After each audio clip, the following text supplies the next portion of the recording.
ਜਸ TV ਦੇਖ ਰਹੇ ਤੁਸੀਂ, ਮੈਂ KP Singh to the point ਤੁਹਾਡਾ ਸਭ ਦਾ ਸਵਾਗਤ ਕਰਦਾ। ਗੁਰਮੀਤ ਰਾਮ ਰਹੀਮ ਸਿੰਘ ਫਿਰ ਮੁੱਦਾ ਸਾਡੇ ਸਾਹਮਣੇ ਆ ਗਿਆ। ਇਹ ਚਿੱਠੀ ਹੈ Z+ ਸਿਕਿਉਰਿਟੀ ਦਿੱਤੀ ਗਈ ਹੈ। ਇੱਕ ਚਿੱਠੀ ਹੈ ਜਿਹੜੀ ਪਹਿਲਾਂ ਬਾਹਰ ਆਉਣਾ ਸੀਗਾ ਉਹਦੀ ਹੈ, ਤੇ ਇਹ ਸਾਰਾ ਕੁਝ ਹੋ ਰਿਹਾ ਤੇ ਇਸ ਦੇ ਵਿਚਾਲੇ ਪੰਜਾਬ ਵਿੱਚ ਚੋਣਾਂ ਵੀ ਹੋ ਗਈਆਂ।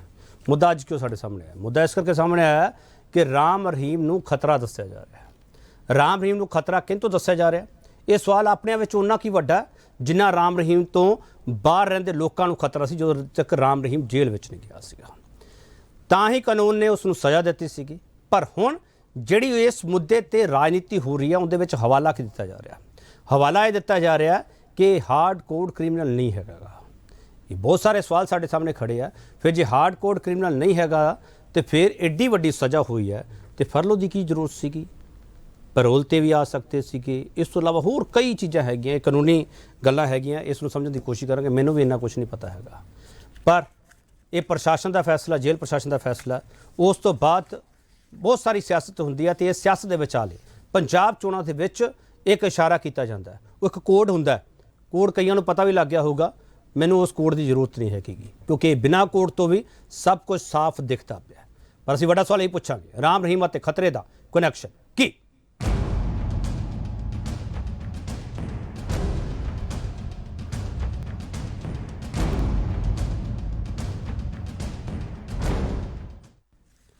ਵੱਡਾ ਸਵਾਲ ਇਹ ਪੁੱਛਾਂਗੇ ਇਸ ਵੀਡੀਓ ਵਿੱਚ, ਫਰਲੋ ਤੇ ਜੇਲ੍ਹ ਚੋਂ ਬਾਹਰ ਰਾਮ ਰਹੀਮ ਨੂੰ Z+ ਸੁਰੱਖਿਆ ਤੇ ਸਿਆਸੀ ਕਮਸਾਨ ਕਿਉਂ? ਇਸੇ ਸਵਾਲ ਤੇ ਬਹਿਸ ਹੋਈ। ਜਿਹੜਾ ਪੈਨਲ ਸਾਡੇ ਨਾਲ ਤੁਹਾਡਾ ਤਾਰਫ ਕਰਾਉਣਾ ਤੇ ਉਸ ਤੋਂ ਬਾਅਦ ਡਿਬੇਟ ਸ਼ੁਰੂ ਕਰਾਂਗੇ। ਹਰਚੰਦ ਸਿੰਘ ਬਾਟ ਸੀਨੀਅਰ ਐਡਵੋਕੇਟ ਨੇ। ਬਾਟ ਸਾਹਿਬ ਨੂੰ ਇਹ ਸਾਰੀਆਂ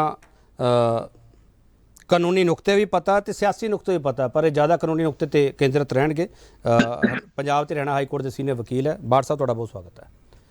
ਬਹੁਤ ਮਿਹਰਬਾਨੀ। ਗੁਰਦੀਪ ਸਿੰਘ ਗੋਸ਼ਾ ਭਾਰਤੀ ਜਨਤਾ ਪਾਰਟੀ ਸਪੋਕਸਪਰਸਨ ਹੈ। ਮਿਸਟਰ ਗੋਸ਼ਾ ਤੁਹਾਡਾ ਬਹੁਤ ਸਵਾਗਤ ਹੈ। ਕੰਵਰ ਹਰਪ੍ਰੀਤ ਸਿੰਘ ਕਾਂਗਰਸ ਸਪੋਕਸਪਰਸਨ ਹੈ, ਪਹਿਲੀ ਵਾਰੀ ਸਾਡੇ ਨਾਲ ਬੈਠ ਰਹੇ ਹੈ। ਕੰਵਰ ਹਰਪ੍ਰੀਤ ਸਿੰਘ ਤੁਹਾਡਾ ਬਹੁਤ ਸਵਾਗਤ ਹੈ। ਕਰਨੈਲ ਸਿੰਘ ਪੀਰ ਅਹਿਮਦ ਸ਼੍ਰੋਮਣੀ ਅਕਾਲੀ ਦਲ ਬੁਲਾ ਰਹੇ ਹੈ। ਕਰਨੈਲ ਸਿੰਘ ਪੀਰ ਅਹਿਮਦ ਤੁਹਾਡਾ ਬਹੁਤ ਸਵਾਗਤ ਹੈ। ਗੁਰਦੀਪ ਸਿੰਘ ਗੋਸ਼ਾ, Z+ ਸਿਕਿਉਰਿਟੀ ਮਿਲਣੀ ਚਾਹੀਦੀ ਸੀ, ਤੁਸੀਂ ਸਵਾਗਤ ਕਰਦੇ ਹੋ। ਰਾਮ ਰਹੀਮ ਨੂੰ ਖਤਰਾ ਹੈ? ਦੇਖੋ ਇਦਾਂ ਜੀ KP ਜੀ, ਜਿਹੜਾ ਕਾਨੂੰਨੀ ਮੁੱਦਾ ਹੁੰਦਾ ਉਹ ਕਾਨੂੰਨੀ ਮੁੱਦੇ ਦੇ ਹਿਸਾਬ ਨਾਲ ਇੱਕ ਕਾਨੂੰਨ ਦਾ ਫਰਜ਼ ਬਣਦਾ ਕਿ ਕਿਸੇ ਦੀ ਜੇ ਸੁਰੱਖਿਆ ਦੇ ਵਿੱਚ ਕੋਈ ਪ੍ਰੋਬਲਮ ਹੈਗੀ ਹੈ ਤੇ ਉਹਦੀ ਜਾਨ ਮਾਲ ਦੀ ਰੱਖਿਆ ਕਰਨਾ ਇਹ ਕਾਨੂੰਨ ਦਾ ਮੁੱਦਾ ਹੈ। ਭਾਰਤੀ ਜਨਤਾ ਪਾਰਟੀ ਦਾ ਮੁੱਦਾ ਇਹ ਹੈ ਵੀ ਕੋਈ ਵੀ ਦੇਸ਼ ਦੇ ਵਿੱਚ ਨਾਗਰਿਕ ਹੋਵੇ, ਅਸੀਂ ਕਾਨੂੰਨ ਦੇ ਤਹਿਤ ਰਹਿ ਕੇ ਉਹਦਾ ਆਪਣਾ ਕੰਮ ਕਰਦੇ ਹਾਂ, ਕਾਨੂੰਨ ਦੇ ਵਿੱਚ ਵਿਸ਼ਵਾਸ ਰੱਖਦੇ ਹਾਂ। ਇਹ ਸੁਰੱਖਿਆ ਦੇਣਾ ਨਾ ਦੇਣਾ ਇਹ ਉਹਨਾਂ ਨੂੰ ਕੋਈ ਮੇਰੇ ਖਿਆਲ ਕੋਈ ਐਲੀਮੈਂਟਸ ਤੋਂ ਕੋਈ ਖਤਰਾ ਹੋਊਗਾ ਤੇ ਤਾਂ ਕਰਕੇ ਇੱਕ ਸਰਕਾਰ ਨੇ ਆਪਣਾ ਕੰਮ ਕੀਤਾ ਹੋਊਗਾ ਤੇ ਪ੍ਰਸ਼ਾਸਨ ਨੇ। ਤੇ ਮੈਂ ਸਮਝਦਾ ਕਿ ਇਹ ਜਿਹੜਾ ਅਸੀਂ ਆਪਣਾ ਫਰਜ਼ ਹੈ ਅਸੀਂ ਬਖੂਬੀ ਨਿਭਾਉਂਦੇ ਹਾਂ।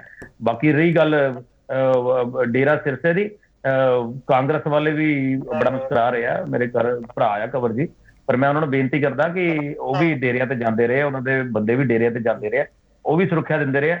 ਇਸ ਗੱਲ ਦੇ ਵਿੱਚ ਉਹਨਾਂ ਨੂੰ ਮੇਰੇ ਖਿਆਲ ਦੋ ਰਾਏ ਨਹੀਂ ਹੋਣੀਆਂ। ਗੋਸ਼ਾ ਜੀ, ਤੁਸੀਂ ਸਿੱਧਾ ਹੀ ਕਾਂਗਰਸ ਤੇ ਚਲੇ ਗਏ। ਸਰ ਆਪਾਂ ਚਲੇ ਜਾਵਾਂਗੇ, ਮੈਂ ਲੈ ਕੇ ਚਲਾਂਗਾ ਤੁਹਾਨੂੰ ਕਾਂਗਰਸ ਤੇ। ਐਡੀ ਕੀ ਜਲਦੀ ਹੋ ਗਈ?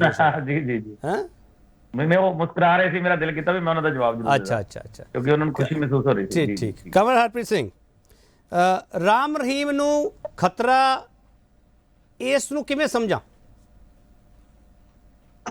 ਦੇਖੋ ਇਸ ਤਰ੍ਹਾਂ ਹੈ, ਰਾਮ ਰਹੀਮ ਨੂੰ ਖਤਰਾ ਕੋਈ ਨਹੀਂ। ਖਤਰਾ ਇਸ ਦੇਸ਼ ਤੋਂ, ਸਾਡੇ ਪੰਜਾਬ ਨੂੰ, ਸਾਡੇ ਦੇਸ਼ ਨੂੰ ਰਾਮ ਰਹੀਮ। ਹੁਣ ਇਹਨਾਂ ਨੇ ਸੁਰੱਖਿਆ ਦਿੱਤੀ ਹੈ, ਉਹ ਦੁਨੀਆ ਸਾਰੀ ਜਾਣਦੀ ਹੈ।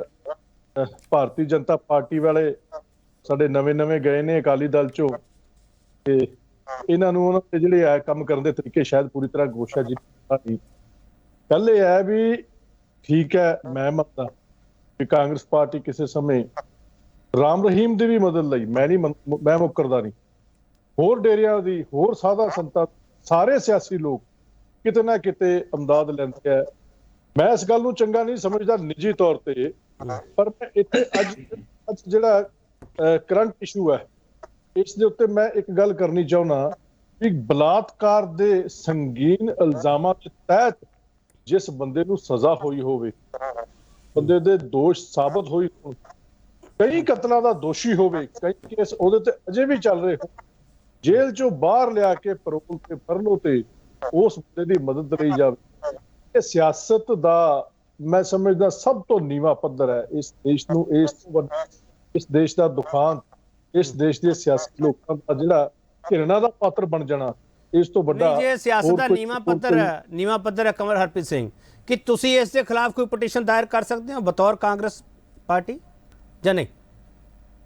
ਬਿਲਕੁਲ ਬਿਲਕੁਲ, ਤੁਸੀਂ ਗੱਲ ਬਹੁਤ ਚੰਗੀ ਕੀਤੀ ਹੈ। ਇਸ ਦੇ ਉੱਤੇ ਬਿਲਕੁਲ ਐਕਸ਼ਨ ਲਿਆ ਜਾਣਾ ਚਾਹੀਦਾ, ਔਰ ਮੈਂ ਸਮਝਦਾ ਵੀ ਸਾਡੀ ਹਾਈ ਕਮਾਂਡ ਲਾਜ਼ਮੀ ਤੌਰ ਤੇ ਅਜਿਹਾ ਕੋਈ ਐਕਸ਼ਨ ਲਏਗੀ। ਨਹੀਂ ਇਸ ਤੋਂ ਪਹਿਲਾਂ ਸਰ ਕਿਹੜਾ ਐਕਸ਼ਨ ਲੈ ਲਿਆ? ਜਦੋਂ ਫਰਲੋ ਤੇ ਬਾਹਰ ਕੱਢਿਆ ਗਿਆ ਉਦੋਂ ਕਿਹੜਾ ਐਕਸ਼ਨ ਲੈ ਲਿਆ? ਜਦੋਂ 21 ਦਿਨਾਂ ਦੀ ਗੱਲ ਹੋਈ ਸੀ ਉਦੋਂ ਕਿਹੜਾ ਐਕਸ਼ਨ ਲੈ ਲਿਆ ਤੁਸੀਂ? ਉਦੋਂ ਤਾਂ ਰਾਮਚੰਦਰ ਛਤਰਪਤੀ ਦੇ ਪਰਿਵਾਰ ਇਸ ਪੂਰੇ ਮੁੱਦੇ ਤੇ ਲੜਦਾ ਪਿਆ, ਅੱਜ ਤੱਕ ਲੜਦਾ ਪਿਆ। ਬਿਲਕੁਲ, ਮੈਂ ਤੁਹਾਨੂੰ ਆਪਣੀ ਨਿੱਜੀ ਰਾਏ ਦੇ ਰਿਹਾ, ਔਰ ਅਸੀਂ ਹਾਈ ਕਮਾਂਡ ਨੂੰ ਅਪੀਲ ਕਰਾਂਗੇ, ਆਪਣੀ ਲੀਡਰਸ਼ਿਪ ਨੂੰ ਅਪੀਲ ਕਰਾਂਗੇ ਇਸ ਦੇ ਉੱਤੇ ਸਖਤ ਐਕਸ਼ਨ ਲਿਆ ਜਾਵੇ, ਤਾਂ ਕਿ ਇਹੋ ਜਿਹੇ ਜਿਹੜੇ ਆ ਨਾ ਚੱਲਣ ਨੂੰ ਰੋਕਿਆ ਜਾਵੇ। ਕਿਉਂਕਿ ਮੈਂ ਖਾਸ ਤੌਰ ਤੇ ਗੱਲ ਤਾਂ ਕਰਨੀ ਚਾਹੁੰਦਾ, ਅੱਜ ਜਿਸ ਤਰੀਕੇ ਨਾਲ ਦੋਸ਼ ਸਾਬਤ ਹੋ ਚੁੱਕੀ ਹੈ, ਇੱਕ ਬੰਦਾ ਕਲਪ੍ਰਿਟ ਸਾਬਤ ਹੋ ਚੁੱਕਿਆ, ਸੰਗੀਨ ਦੋਸ਼ਾਂ ਦਾ ਮੁਜਰਮ ਸਾਬਤ ਹੋ ਚੁੱਕਿਆ, ਉਹਦੀ ਮਦਦ ਲੈਣਾ, ਮੈਂ ਉਸ ਗੱਲ ਦੇ ਉੱਤੇ ਖਾਸ ਤੌਰ ਤੇ ਧਿਆਨ ਕੇਂਦਰਿਤ ਕਰਨਾ ਸਾਰੇ। ਠੀਕ ਹੈ ਕਰਨਾਲ ਸਾਹਿਬ, ਵੀਰ ਮੁਹੰਮਦ, ਸਾਨੂੰ ਕੀ ਲੋੜ ਹੈ ਬਹਿਸ ਕਰਨ ਦੀ? ਐਵੇਂ ਕਿ ਸਾਡੇ ਕੋਲ ਮੁੱਦਾ ਹੈ ਨਹੀਂ ਸੀ ਕੋਈ ਤਾਂ ਅਸੀਂ ਲੈ ਕੇ ਬਹਿ ਗਏ। ਵੀਰ ਮੁਹੰਮਦ ਸਾਹਿਬ ਵਧੀਆ ਵੋਟਾਂ 'ਚ ਮਦਦ ਕੀਤੀ ਸਾਰਿਆਂ ਦੀ, ਇਸ਼ਾਰੇ ਕਰਤੇ, ਵੋਟਾਂ ਪੈ ਗਈਆਂ, ਗੱਲ ਖਤਮ ਕਰੀਏ ਕਰਨਾਲ ਸਾਹਿਬ। ਵੀਰ ਮੁਹੰਮਦ ਕਾਹਦੇ ਲਈ ਆਪਾਂ ਡਿਬੇਟ ਕਰਦੇ ਪਏ? ਦੇਖੋ KP ਜੀ, ਕਿਆਸ ਰਾਈਆਂ ਜਿਹੜੀਆਂ ਹੁੰਦੀਆਂ ਨੇ ਨਾ, ਉਹ ਉਹਨੇ ਜਿੰਨੇ ਮੂੰਹ ਉਹਨੀਆਂ ਗੱਲਾਂ ਨੇ, ਉਦੋਂ ਤੱਕ 10 ਮਾਰਚ ਤੱਕ ਇੰਝ ਰਹਿਣੀਆਂ ਰਹਿਣੀਆਂ। ਪਰ 10 ਮਾਰਚ ਨੂੰ ਜਦੋਂ 12 ਵਜੇ ਰਿਜ਼ਲਟ ਆ ਜਾਣੇ ਆ, ਹਰ ਚੀਜ਼ ਦਾ ਜਿਹੜਾ ਜੋ ਵੀ ਕੁਝ ਵਾਪਰਿਆ ਚੋਣਾਂ ਦੇ ਦਰਮਿਆਨ, ਡੇਰਾ ਸਿਰਸਾ ਦੀ ਕੀ ਭੂਮਿਕਾ ਹੈ, ਪੰਜਾਬ ਦੇ ਲੋਕਾਂ ਦੀ ਕੀ ਭੂਮਿਕਾ ਹੈ, ਔਰ ਉਸ ਦੇ ਵਿੱਚ ਪੈਸੇ ਦੀ ਕੀ ਭੂਮਿਕਾ, ਸ਼ਰਾਬ ਦੀ ਕੀ ਭੂਮਿਕਾ, ਹਰ ਚੀਜ਼ ਦੇ ਉੱਤੇ ਤੁਸੀਂ ਉਸ ਤੋਂ ਬਾਅਦ ਗੱਲ ਕਰ ਸਕਦੇ ਹੋ। ਅੱਜ ਜਿਹੜੀ ਅੱਜ ਸਿਰਫ ਅਟਕਲ ਪੱਚੂ ਜਿਹੜੇ ਲਗਾਏ ਜਾ ਰਹੇ ਆ, ਡੇਰਾ ਸਿਰਸਾ ਦਾ ਜਿੱਥੋਂ ਤੱਕ ਸਵਾਲ ਹੈ, ਸ਼੍ਰੋਮਣੀ ਅਕਾਲੀ ਦਲ ਨੇ ਹਮੇਸ਼ਾ ਉਸ ਗੱਲ ਦਾ ਉਦੋਂ ਵਿਰੋਧ ਕਰਨਾ ਸ਼ੁਰੂ ਕੀਤਾ ਜਦੋਂ ਪੰਜਾਬ ਦੀ ਧਰਤੀ ਦੇ ਉੱਤੇ ਜੋ ਬੇਅਦਬੀਆਂ ਦੀਆਂ ਘਟਨਾਵਾਂ ਵਾਪਰੀਆਂ, ਜਾਂ ਜੋ ਸ੍ਰੀ ਅਕਾਲ ਤਖਤ ਸਾਹਿਬ ਵੱਲੋਂ ਹੁਕਮਨਾਮਾ ਜਾਰੀ ਹੋ ਗਿਆ ਕਿ ਇਸ ਡੇਰੇ ਨੂੰ ਜਿਹੜਾ ਹੈ ਉਹਨੂੰ ਕਿਸੇ ਵੀ ਤਰ੍ਹਾਂ ਦੀ ਕੋਈ ਮਾਨਤਾ ਨਹੀਂ ਹੈਗੀ। ਪਹਿਲਾਂ ਖਤਮ ਕਰਦੇ ਨੇ ਪੀਰ ਮੁਹੰਮਦ ਸਾਹਿਬ, ਬੀਜੇਪੀ ਨੇ ਇਹਨਾਂ ਚੋਣਾਂ ਦੇ ਵਿੱਚ ਡੇਰਾ ਸਿਰਸਾ ਦੀ ਮਦਦ ਲਈ ਹੈ ਸਰ? ਮੈਂ ਇਕੱਲੇ ਬੀਜੇਪੀ ਦੀ ਨਹੀਂ ਗੱਲ ਕਰਾਂਗਾ ਕਿ ਡੇਰਾ ਸਿਰਸਾ ਨੇ ਜੇ ਤਾਂ ਕਰਾਇਆ ਹੋਇਆ ਤੇ ਮੇਰਾ ਖਿਆਲ ਕੈਂਡੀਡੇਟ ਟੂ ਕੈਂਡੀਡੇਟ ਉਹਨਾਂ ਨੇ ਗੱਲ ਕੀਤੀ ਹੋਵੇਗੀ, ਕਿਉਂਕਿ ਅੱਜ ਦਾ ਜਿਹੜਾ ਹੈਗਾ ਨਾ ਧਾਰਮਿਕ ਤਾਣਾ ਬਾਣਾ, ਉਹ ਵੀ ਸਾਰਾ ਕੁਝ ਵੇਖ ਕੇ ਹੀ ਕਰਦੇ ਆ ਕਿ ਕਿਹੜਾ ਉਮੀਦਵਾਰ ਜਿੱਤ ਰਿਹਾ, ਕਿਹੜਾ ਹਾਰ ਰਿਹਾ। ਜਿਹੜਾ ਹਾਰ ਰਿਹਾ ਹੋਵੇਗਾ ਉਹਦੇ ਨਾਲ ਕੋਈ ਵੀ ਨਹੀਂ ਖੜਦਾ, ਜਿੱਤਣ ਵਾਲਿਆਂ ਨਾਲ ਹੀ ਸਾਰੇ ਖੜਦੇ ਆ। ਅੱਛਾ, ਜਿੱਤਣ ਵਾਲਾ ਕੌਣ ਸੀ? ਅਕਾਲੀ ਦਲ? ਅਕਾਲੀ ਦਲ ਤਾਂ ਜਿੱਤੂਗਾ ਨਾ, ਸਰਕਾਰ ਬਣੂਗੀ ਤੁਹਾਡੇ ਨਾਲ ਖੜਿਆ ਡੇਰਾ। ਦੇਖੋ ਇਹ ਪਤਾ ਲੱਗੇਗਾ 10 ਮਾਰਚ ਤੋਂ ਬਾਅਦ। ਅੱਛਾ, ਤੁਸੀਂ ਜਿੱਤਣ ਵਾਲੇ ਵੀ ਨਹੀਂ ਖੜਦੇ ਪੀਰ ਮੁਹੰਮਦ ਸਾਹਿਬ, ਜਿੱਤ ਰਹੇ ਹੋ ਕਿ ਨਹੀਂ ਤੁਸੀਂ ਪੀਰ ਮੁਹੰਮਦ ਸਾਹਿਬ? ਅਸੀਂ ਤਾਂ ਜਿੱਤ ਰਹੇ ਹਾਂ, ਅਸੀਂ ਕਹਿ ਰਹੇ ਹਾਂ ਕਿ ਸਾਨੂੰ ਤਾਂ ਲੋੜ ਹੀ ਨਹੀਂ ਕਿਸੇ ਡੇਰੇ ਦੀ ਜਾਂ ਕਿਸੇ ਦੀ। ਸਾਡੇ ਕੋਲ ਤਾਂ ਪਹਿਲਾਂ ਹੀ ਆਪਣਾ ਜਿਹੜਾ ਐਡਾ ਮਜ਼ਬੂਤ ਕੇਡਰ ਹੈ, ਉਸ ਕੇਡਰ ਦੇ ਵਿੱਚ ਠੀਕ ਹੈ ਬੀਜੇਪੀ ਨੇ ਖੋਰਾ ਜ਼ਰੂਰ ਲਾਇਆ, ਸਾਡੇ ਚੰਗੇ ਬੰਦੇ ਕੁਝ ਜਿਹੜੇ ਆ ਉਹਨਾਂ ਨੂੰ ਸ਼ਾਮਲ ਆਪਣੇ ਵਿੱਚ ਕੀਤਾ ਹੈ, ਜਿਹੜੇ ਅੱਗੇ ਹੋ ਕੇ ਫਰੰਟ ਦੇ ਉੱਤੇ ਲੜਾਈ ਲੜਦੇ ਰਹੇ ਨੇ। ਲੇਕਿਨ ਬਹੁਤ ਮਾੜੇ ਰਿਜੈਕਟਡ ਮਾਲ ਵੀ ਜਿਹੜਾ ਉਹ ਵੀ ਉਹਨਾਂ ਨੇ ਸੰਭਾਲਿਆ। ਲੇਕਿਨ ਬੀਜੇਪੀ ਦੀ ਭੂਮਿਕਾ ਕੀ ਰਹਿੰਦੀ ਇਹਨਾਂ ਚੋਣਾਂ ਦੇ ਵਿੱਚ, ਕਿਸ ਰੂਪ ਦੇ ਵਿੱਚ, ਉਹ ਸਾਰਾ ਕੁਝ ਇਹ ਤਾਂ ਮੈਂ 10 ਮਾਰਚ ਤੋਂ ਪਹਿਲਾਂ ਕਿਵੇਂ ਦੱਸ ਸਕਦਾ ਤਾਂ। ਚਲੋ ਠੀਕ ਹੈ, ਮੈਂ ਇੱਕ ਛੋਟਾ ਬ੍ਰੇਕ ਲਵਾਂਗਾ। ਬ੍ਰੇਕ ਤੋਂ ਬਾਅਦ ਕਾਨੂੰਨੀ ਨੁਕਤਾ ਸਮਝਣ ਦੀ ਜ਼ਰੂਰਤ ਹੈ ਕੀ ਹੈ। ਇਸ ਕਾਨੂੰਨੀ ਨੁਕਤੇ ਨਾਲ ਪ੍ਰਸ਼ਾਸਨਿਕ ਨੁਕਤਾ ਵੀ ਸਮਝਣਾ ਜ਼ਰੂਰੀ ਹੈ ਕਿ ਹਾਲਾਂਕਿ ਇਸ ਨੂੰ ਸਿਆਸਤਦਾਨ ਜਿਹੜੇ ਉਹ ਪਾਸੇ ਕਰਕੇ ਤੁਰ ਪੈਂਦੇ ਆ, ਇਹ ਤਾਂ ਕਾਨੂੰਨ ਦੀ ਗੱਲ ਹੈ ਜੀ, ਇਹ ਇਕੱਲੀ ਕਾਨੂੰਨ ਦੀ ਗੱਲ ਨਹੀਂ ਹੈਗੀ, ਯਾਦ ਰੱਖਿਓ। ਵਾਪਸ ਆ ਰਹੇ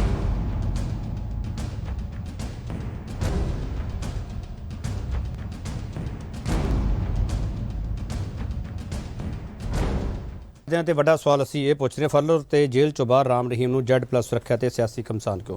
ਬਾੜ ਸਾਹਿਬ ਮੇਰੇ ਕੋਲ ਇੱਕ ਚਿੱਠੀ ਪਈ ਹੈ ਬਾੜ ਸਾਹਿਬ, ਜੇ ਕੋਈ ਗਲਤ ਮੈਂ ਪੜ੍ਹ ਲਿਆ ਤਾਂ ਸਰ ਮੈਨੂੰ ਕਰੈਕਟ ਕਰ ਦਿਓ।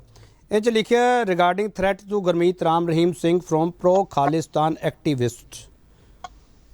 ਸਰ ਬਾਕੀ ਤਾਂ ਤੁਸੀਂ ਪੜ੍ਹਿਆ ਹੋਊਗਾ ਬਾੜ ਸਾਹਿਬ। ਸਰ ਜਦੋਂ ਇਹ ਚੀਜ਼ਾਂ ਨੂੰ ਅੱਗੇ ਵਧਾਉਣਾ ਹੁੰਦਾ ਉਦੋਂ ਸਰ ਪ੍ਰੋ ਖਾਲਿਸਤਾਨੀ ਐਕਟੀਵਿਸਟ ਕਿੱਥੋਂ ਆ ਜਾਂਦੇ ਆ? ਪਹਿਲਾ ਸਵਾਲ। ਦੂਜਾ ਸਵਾਲ ਇਹ ਹੈ ਬਾੜ ਸਾਹਿਬ, ਇਹ ਚੋਣਾਂ ਹੋ ਗਈਆਂ, ਹੁਣ ਰਾਮ ਰਹੀਮ ਨੂੰ ਉਦੋਂ ਤੱਕ ਬਾਹਰ ਰੱਖਣਾ ਚਾਹੀਦਾ? ਤੀਜਾ ਸਵਾਲ, ਜਿਹੜੀ ਅਗਲੀ ਸੁਣਵਾਈ ਹੈ ਸਰ ਉਹ ਫਰਲੋ ਖਤਮ ਹੋਣ ਤੋਂ ਕਿੰਨੇ ਦਿਨ ਪਹਿਲਾਂ ਹੋ ਰਹੀ ਹੈ? ਬਾੜ ਸਾਹਿਬ 3 ਸਵਾਲ ਹੈ ਸਰ ਤੁਹਾਨੂੰ। ਠੀਕ ਹੈ ਜੀ KP ਸਿੰਘ ਜੀ, ਤੁਸੀਂ ਜਿਹੜੇ ਤੁਹਾਡੇ ਸਵਾਲ ਨੇ ਹਮੇਸ਼ਾ ਹੀ ਬੜੇ ਟੂ ਦੀ ਪੁਆਇੰਟ ਹੁੰਦੇ ਆ ਔਰ ਬੜੇ ਰੈਲੇਵੈਂਟ ਸਵਾਲ ਹੁੰਦੇ ਆ। ਹੁਣ ਜਿਹੜਾ ਤੁਹਾਡਾ ਪਹਿਲਾ ਸਵਾਲ ਹੈ ਉਹਦੇ ਸੰਬੰਧ ਦੇ ਵਿੱਚ ਜਿਹੜਾ ਹੈ ਮੈਂ ਇਹੀ ਕਹਾਂਗਾ ਕਿ ਜਿਸ ਤਰੀਕੇ ਦੇ ਨਾਲ ਔਰ ਜਿਸ ਸ਼ਬਦਾਵਲੀ ਦੇ ਨਾਲ ਕਹਿ ਕੇ ਇਹ ਜਿਹੜੀ ਚਿੱਠੀ ਲਿਖੀ ਗਈ ਆ, ਆਮ ਤੌਰ ਤੇ ਇਹ ਭਾਸ਼ਾ ਜਿਹੜੀ ਹੈ ਉਹ ਨਹੀਂ ਲਿਖੀ ਜਾਂਦੀ ਚਿੱਠੀਆਂ ਦੇ ਵਿੱਚ। ਤੁਸੀਂ ਕਿਸੇ ਵੀ ਇੱਕ ਖਾਸ ਮੂਵਮੈਂਟ ਦਾ ਨਾਂ ਲੈ ਕੇ ਤੇ ਉਸ ਤੇ ਬਹਾਨਾ ਬਣਾ ਕੇ ਜਾਂ ਉਹਦੇ ਨੂੰ ਨਾਲ ਲੈ ਕੇ ਤੁਸੀਂ ਉਹਨੂੰ ਜਿਹੜਾ ਵਾ ਉਹ ਸੁਰੱਖਿਆ ਦੇ ਰਹੇ ਹੋ, ਇਹ ਪ੍ਰੋਪਰ ਨਹੀਂ ਲੱਗਦਾ। ਹਾਂ, ਜੇ ਤੁਸੀਂ ਜਿਹੜਾ ਵਾ ਉਹ ਆਰਡਰ ਇਹੋ ਜਿਹਾ ਕੋਈ ਪਾਸ ਕਰਨਾ ਹੈ ਤੇ ਜਨਰਲੀ ਜਿਹੜੀਆਂ ਇਨਵੈਸਟੀਗੇਸ਼ਨ ਏਜੰਸੀਜ਼ ਹੈ ਜਾਂ ਜਿਹੜਾ ਐਡਮਿਨਿਸਟ੍ਰੇਟਰ ਹੈ ਜਾਂ ਜਿਹੜੇ ਸਮਰੱਥ ਅਧਿਕਾਰੀ ਹੈ, ਉਹ ਇਹ ਜਿਹੜਾ ਹੈ ਆਰਡਰ ਪਾਸ ਕਰਦੇ ਆ ਕਿ ਸਾਨੂੰ ਸਾਡੇ ਖੁਫੀਆ ਜਿਹੜੇ ਸੋਰਸ ਨੇ ਉਹਨਾਂ ਤੋਂ ਸਾਨੂੰ ਪਤਾ ਲੱਗਾ ਹੈ ਕਿ ਇਸ ਬੰਦੇ ਨੂੰ ਜਿਹੜਾ ਵਾ ਉਹ ਕਿਸੇ ਤਰ੍ਹਾਂ ਦੀ ਉਹਦੀ ਜ਼ਿੰਦਗੀ ਨੂੰ ਖਤਰਾ ਹੋ ਸਕਦਾ ਹੈ। ਇਸ ਕਰਕੇ ਸਟੇਟ ਦੀ ਡਿਊਟੀ ਹੈ ਕਿ ਅਸੀਂ ਉਹਦੀ ਲਾਈਫ ਨੂੰ ਪ੍ਰੋਟੈਕਟ ਕਰੀਏ। ਇਸ ਕਰਕੇ ਅਸੀਂ ਉਹਨੂੰ ਜਿਹੜੀ ਆ ਬਣਦੀ ਸਿਕਿਉਰਿਟੀ ਦੇ ਰਹੇ ਹਾਂ। ਪਰ ਇਸ ਕੇਸ ਦੇ ਵਿੱਚ ਤਾਂ ਪਹਿਲਾਂ ਹੀ ਜਿਹੜਾ ਵਾ, ਜੋ ਆਪਾਂ ਸਾਰਿਆਂ ਨੂੰ ਪਤਾ ਹੈ ਕਿ ਪਹਿਲਾਂ ਹੀ ਬਹੁਤ ਵੱਡੀ ਗਿਣਤੀ ਦੇ ਵਿੱਚ ਉਹਨਾਂ ਕੋਲ ਸਿਕਿਉਰਿਟੀ ਆਲਰੇਡੀ ਹੈ। ਇਹਦੇ ਵਿੱਚ ਕੋਈ ਸ਼ੱਕ ਵਾਲੀ ਜਿਹੜੀ ਆ ਉਹ ਗੁੰਜਾਇਸ਼ ਨਹੀਂ ਹੈ। ਹੁਣ Z+ ਦਾ ਸਿਕਿਉਰਿਟੀ ਜਿਹੜਾ ਹੈ ਉਹ ਦੇਣਾ, ਇਹਦੇ ਪਿੱਛੇ ਕੀ ਮਕਸਦ ਹੈ? ਆਪਣੇ ਡੇਰੇ ਦੇ ਵਿੱਚੋਂ ਜਿਹੜਾ ਉਹ ਰਹਿ ਰਿਹਾ, ਇਹ ਇੱਕ ਜਿਹੜਾ ਇਹਦੇ ਲੱਗਦਾ ਹੈ ਕਿ ਕਿਤੇ ਨਾ ਕਿਤੇ ਕੋਈ ਸਿਆਸਤ ਜਿਹੜੀ ਆ ਉਹ ਕੰਮ ਕਰਦੀ ਜਾ। ਬਾਠ ਸਾਹਿਬ ਵੈਸੇ ਤਾਂ ਤੁਸੀਂ ਅੱਜ ਕੱਲ੍ਹ ਸਿਆਸਤ ਤੇ ਘੱਟ ਬੋਲਦੇ ਹੋ। ਬਾਠ ਸਾਹਿਬ ਮੈਂ ਇੱਕ ਚੀਜ਼ ਸਮਝਣਾ ਚਾਹੁੰਦਾ ਤੁਹਾਡੇ ਤੋਂ। ਬਾਠ ਸਾਹਿਬ, ਜਿਹੜੇ ਮੇਰੇ ਦੋਸਤ ਬੈਠੇ ਆ ਇੱਥੇ ਪੋਲੀਟੀਸ਼ੀਅਨ, ਇਹ ਹਰ ਗੱਲ ਤੇ ਕਹਿੰਦੇ ਕਾਨੂੰਨੀ ਨੁਕਤਾ। ਸਰ, ਇਹਨਾਂ ਨੂੰ ਇਉਂ ਲੱਗਦਾ ਹੈ ਕਿ ਲੋਕਾਂ ਨੂੰ ਵੀ ਨਹੀਂ ਪਤਾ ਤੇ ਜਿਹੜੇ ਇੱਥੇ ਡਿਬੇਟ ਕਰਾਉਂਦੇ ਇਹਨਾਂ ਨੂੰ ਵੀ ਕੁਝ ਨਹੀਂ ਪਤਾ। ਬਾਠ ਸਾਹਿਬ, ਹੋ ਸਕਦਾ ਇਹਨਾਂ ਦਾ ਇਹ ਸੱਚ ਹੋਵੇ ਕਿ ਮੈਨੂੰ ਕੁਝ ਨਾ ਪਤਾ ਹੋਵੇ।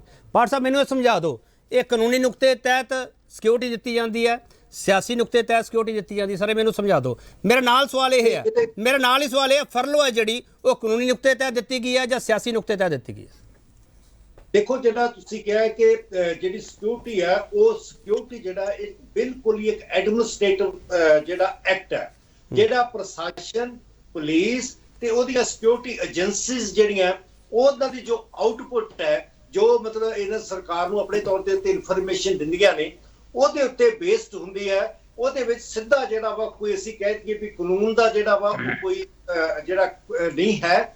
ਇਹ ਕੋਈ ਲਿਖਿਆ ਨਹੀਂ ਹੈ ਕਿ ਕਿਸੇ ਵੀ ਕਾਨੂੰਨ ਦੇ ਵਿੱਚ ਕਿ ਤੁਸੀਂ ਜਿਹੜਾ ਵਾ ਕਾਨੂੰਨ ਦੇ ਨਾਂ ਦੇ ਉੱਤੇ ਸਿਕਿਉਰਿਟੀ ਦੇਣੀ ਆ। It is a duty, otherwise it is a duty. ਜੇ ਕੋਈ ਹਿੰਦੁਸਤਾਨ ਦਾ ਕੋਈ ਜੀ बोलो बाठ साहब, बोलो, थोड़ी आवाज़ आ रही है। हाँ, चलो वापस आ जाऊँगा बाठ साहब, थोड़े को वापस आ जाऊँगा। गोशा जी, कानूनी नुकता नहीं हैगा सर, वकील साहब कह रहे सर, मैनू हो सकता ना पता हो। मिस्टर गोशा आ रहे, बाठ साहब आ रहे। हाँ मिस्टर गोशा बोलो जी।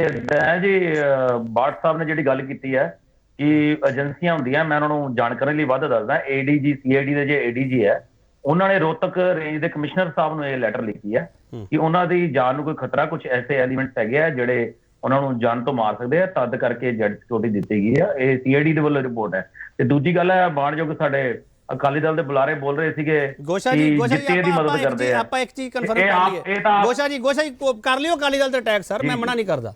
ਕਾਂਗਰਸ ਵਾਲਿਆਂ ਨੇ ਵੀ ਕਰਨਾ, ਤੁਹਾਡੇ ਤੇ ਸਾਰੇ ਕਰ ਲਓ ਇੱਕ ਦੂਜੇ ਤੇ, ਕੋਈ ਦਿੱਕਤ ਨਹੀਂ। ਤਾਂ ਆਪਾਂ ਸਰ ਕਲੀਅਰ ਕਰ ਲਈਏ। ਮੈਂ ਨਹੀਂ ਚਾਹੁੰਦਾ ਮੇਰਾ ਦਰਸ਼ਕ ਹੈ ਜਿਹੜਾ ਉਹਨੂੰ ਸਮਝ ਨਾ ਆਵੇ ਕੁਝ, ਅਸੀਂ ਰੋਲਾ ਨਹੀਂ ਪਾਉਣਾ ਸਰ, ਸਮਝਣਾ। ਗੋਸ਼ਾ ਜੀ, ਜਿਹੜਾ ਮਿਸਟਰ ਬਾਠ ਨੇ ਕਿਹਾ ਉਹ ਗਲਤ ਕਹਿ ਰਹੇ ਮਿਸਟਰ ਬਾਠ? ਤੁਹਾਡੀ ਆਵਾਜ਼ ਨਹੀਂ ਆ ਰਹੀ। ਉਹਨਾਂ ਨੇ ਗੱਲ ਕਹੀ ਹੈ ਵੀ CID ਦੇ ਰਿਪੋਰਟਾਂ ਤੇ ਹੁੰਦਾ, ਮੈਂ ਦੱਸ ਦਿੰਦਾ।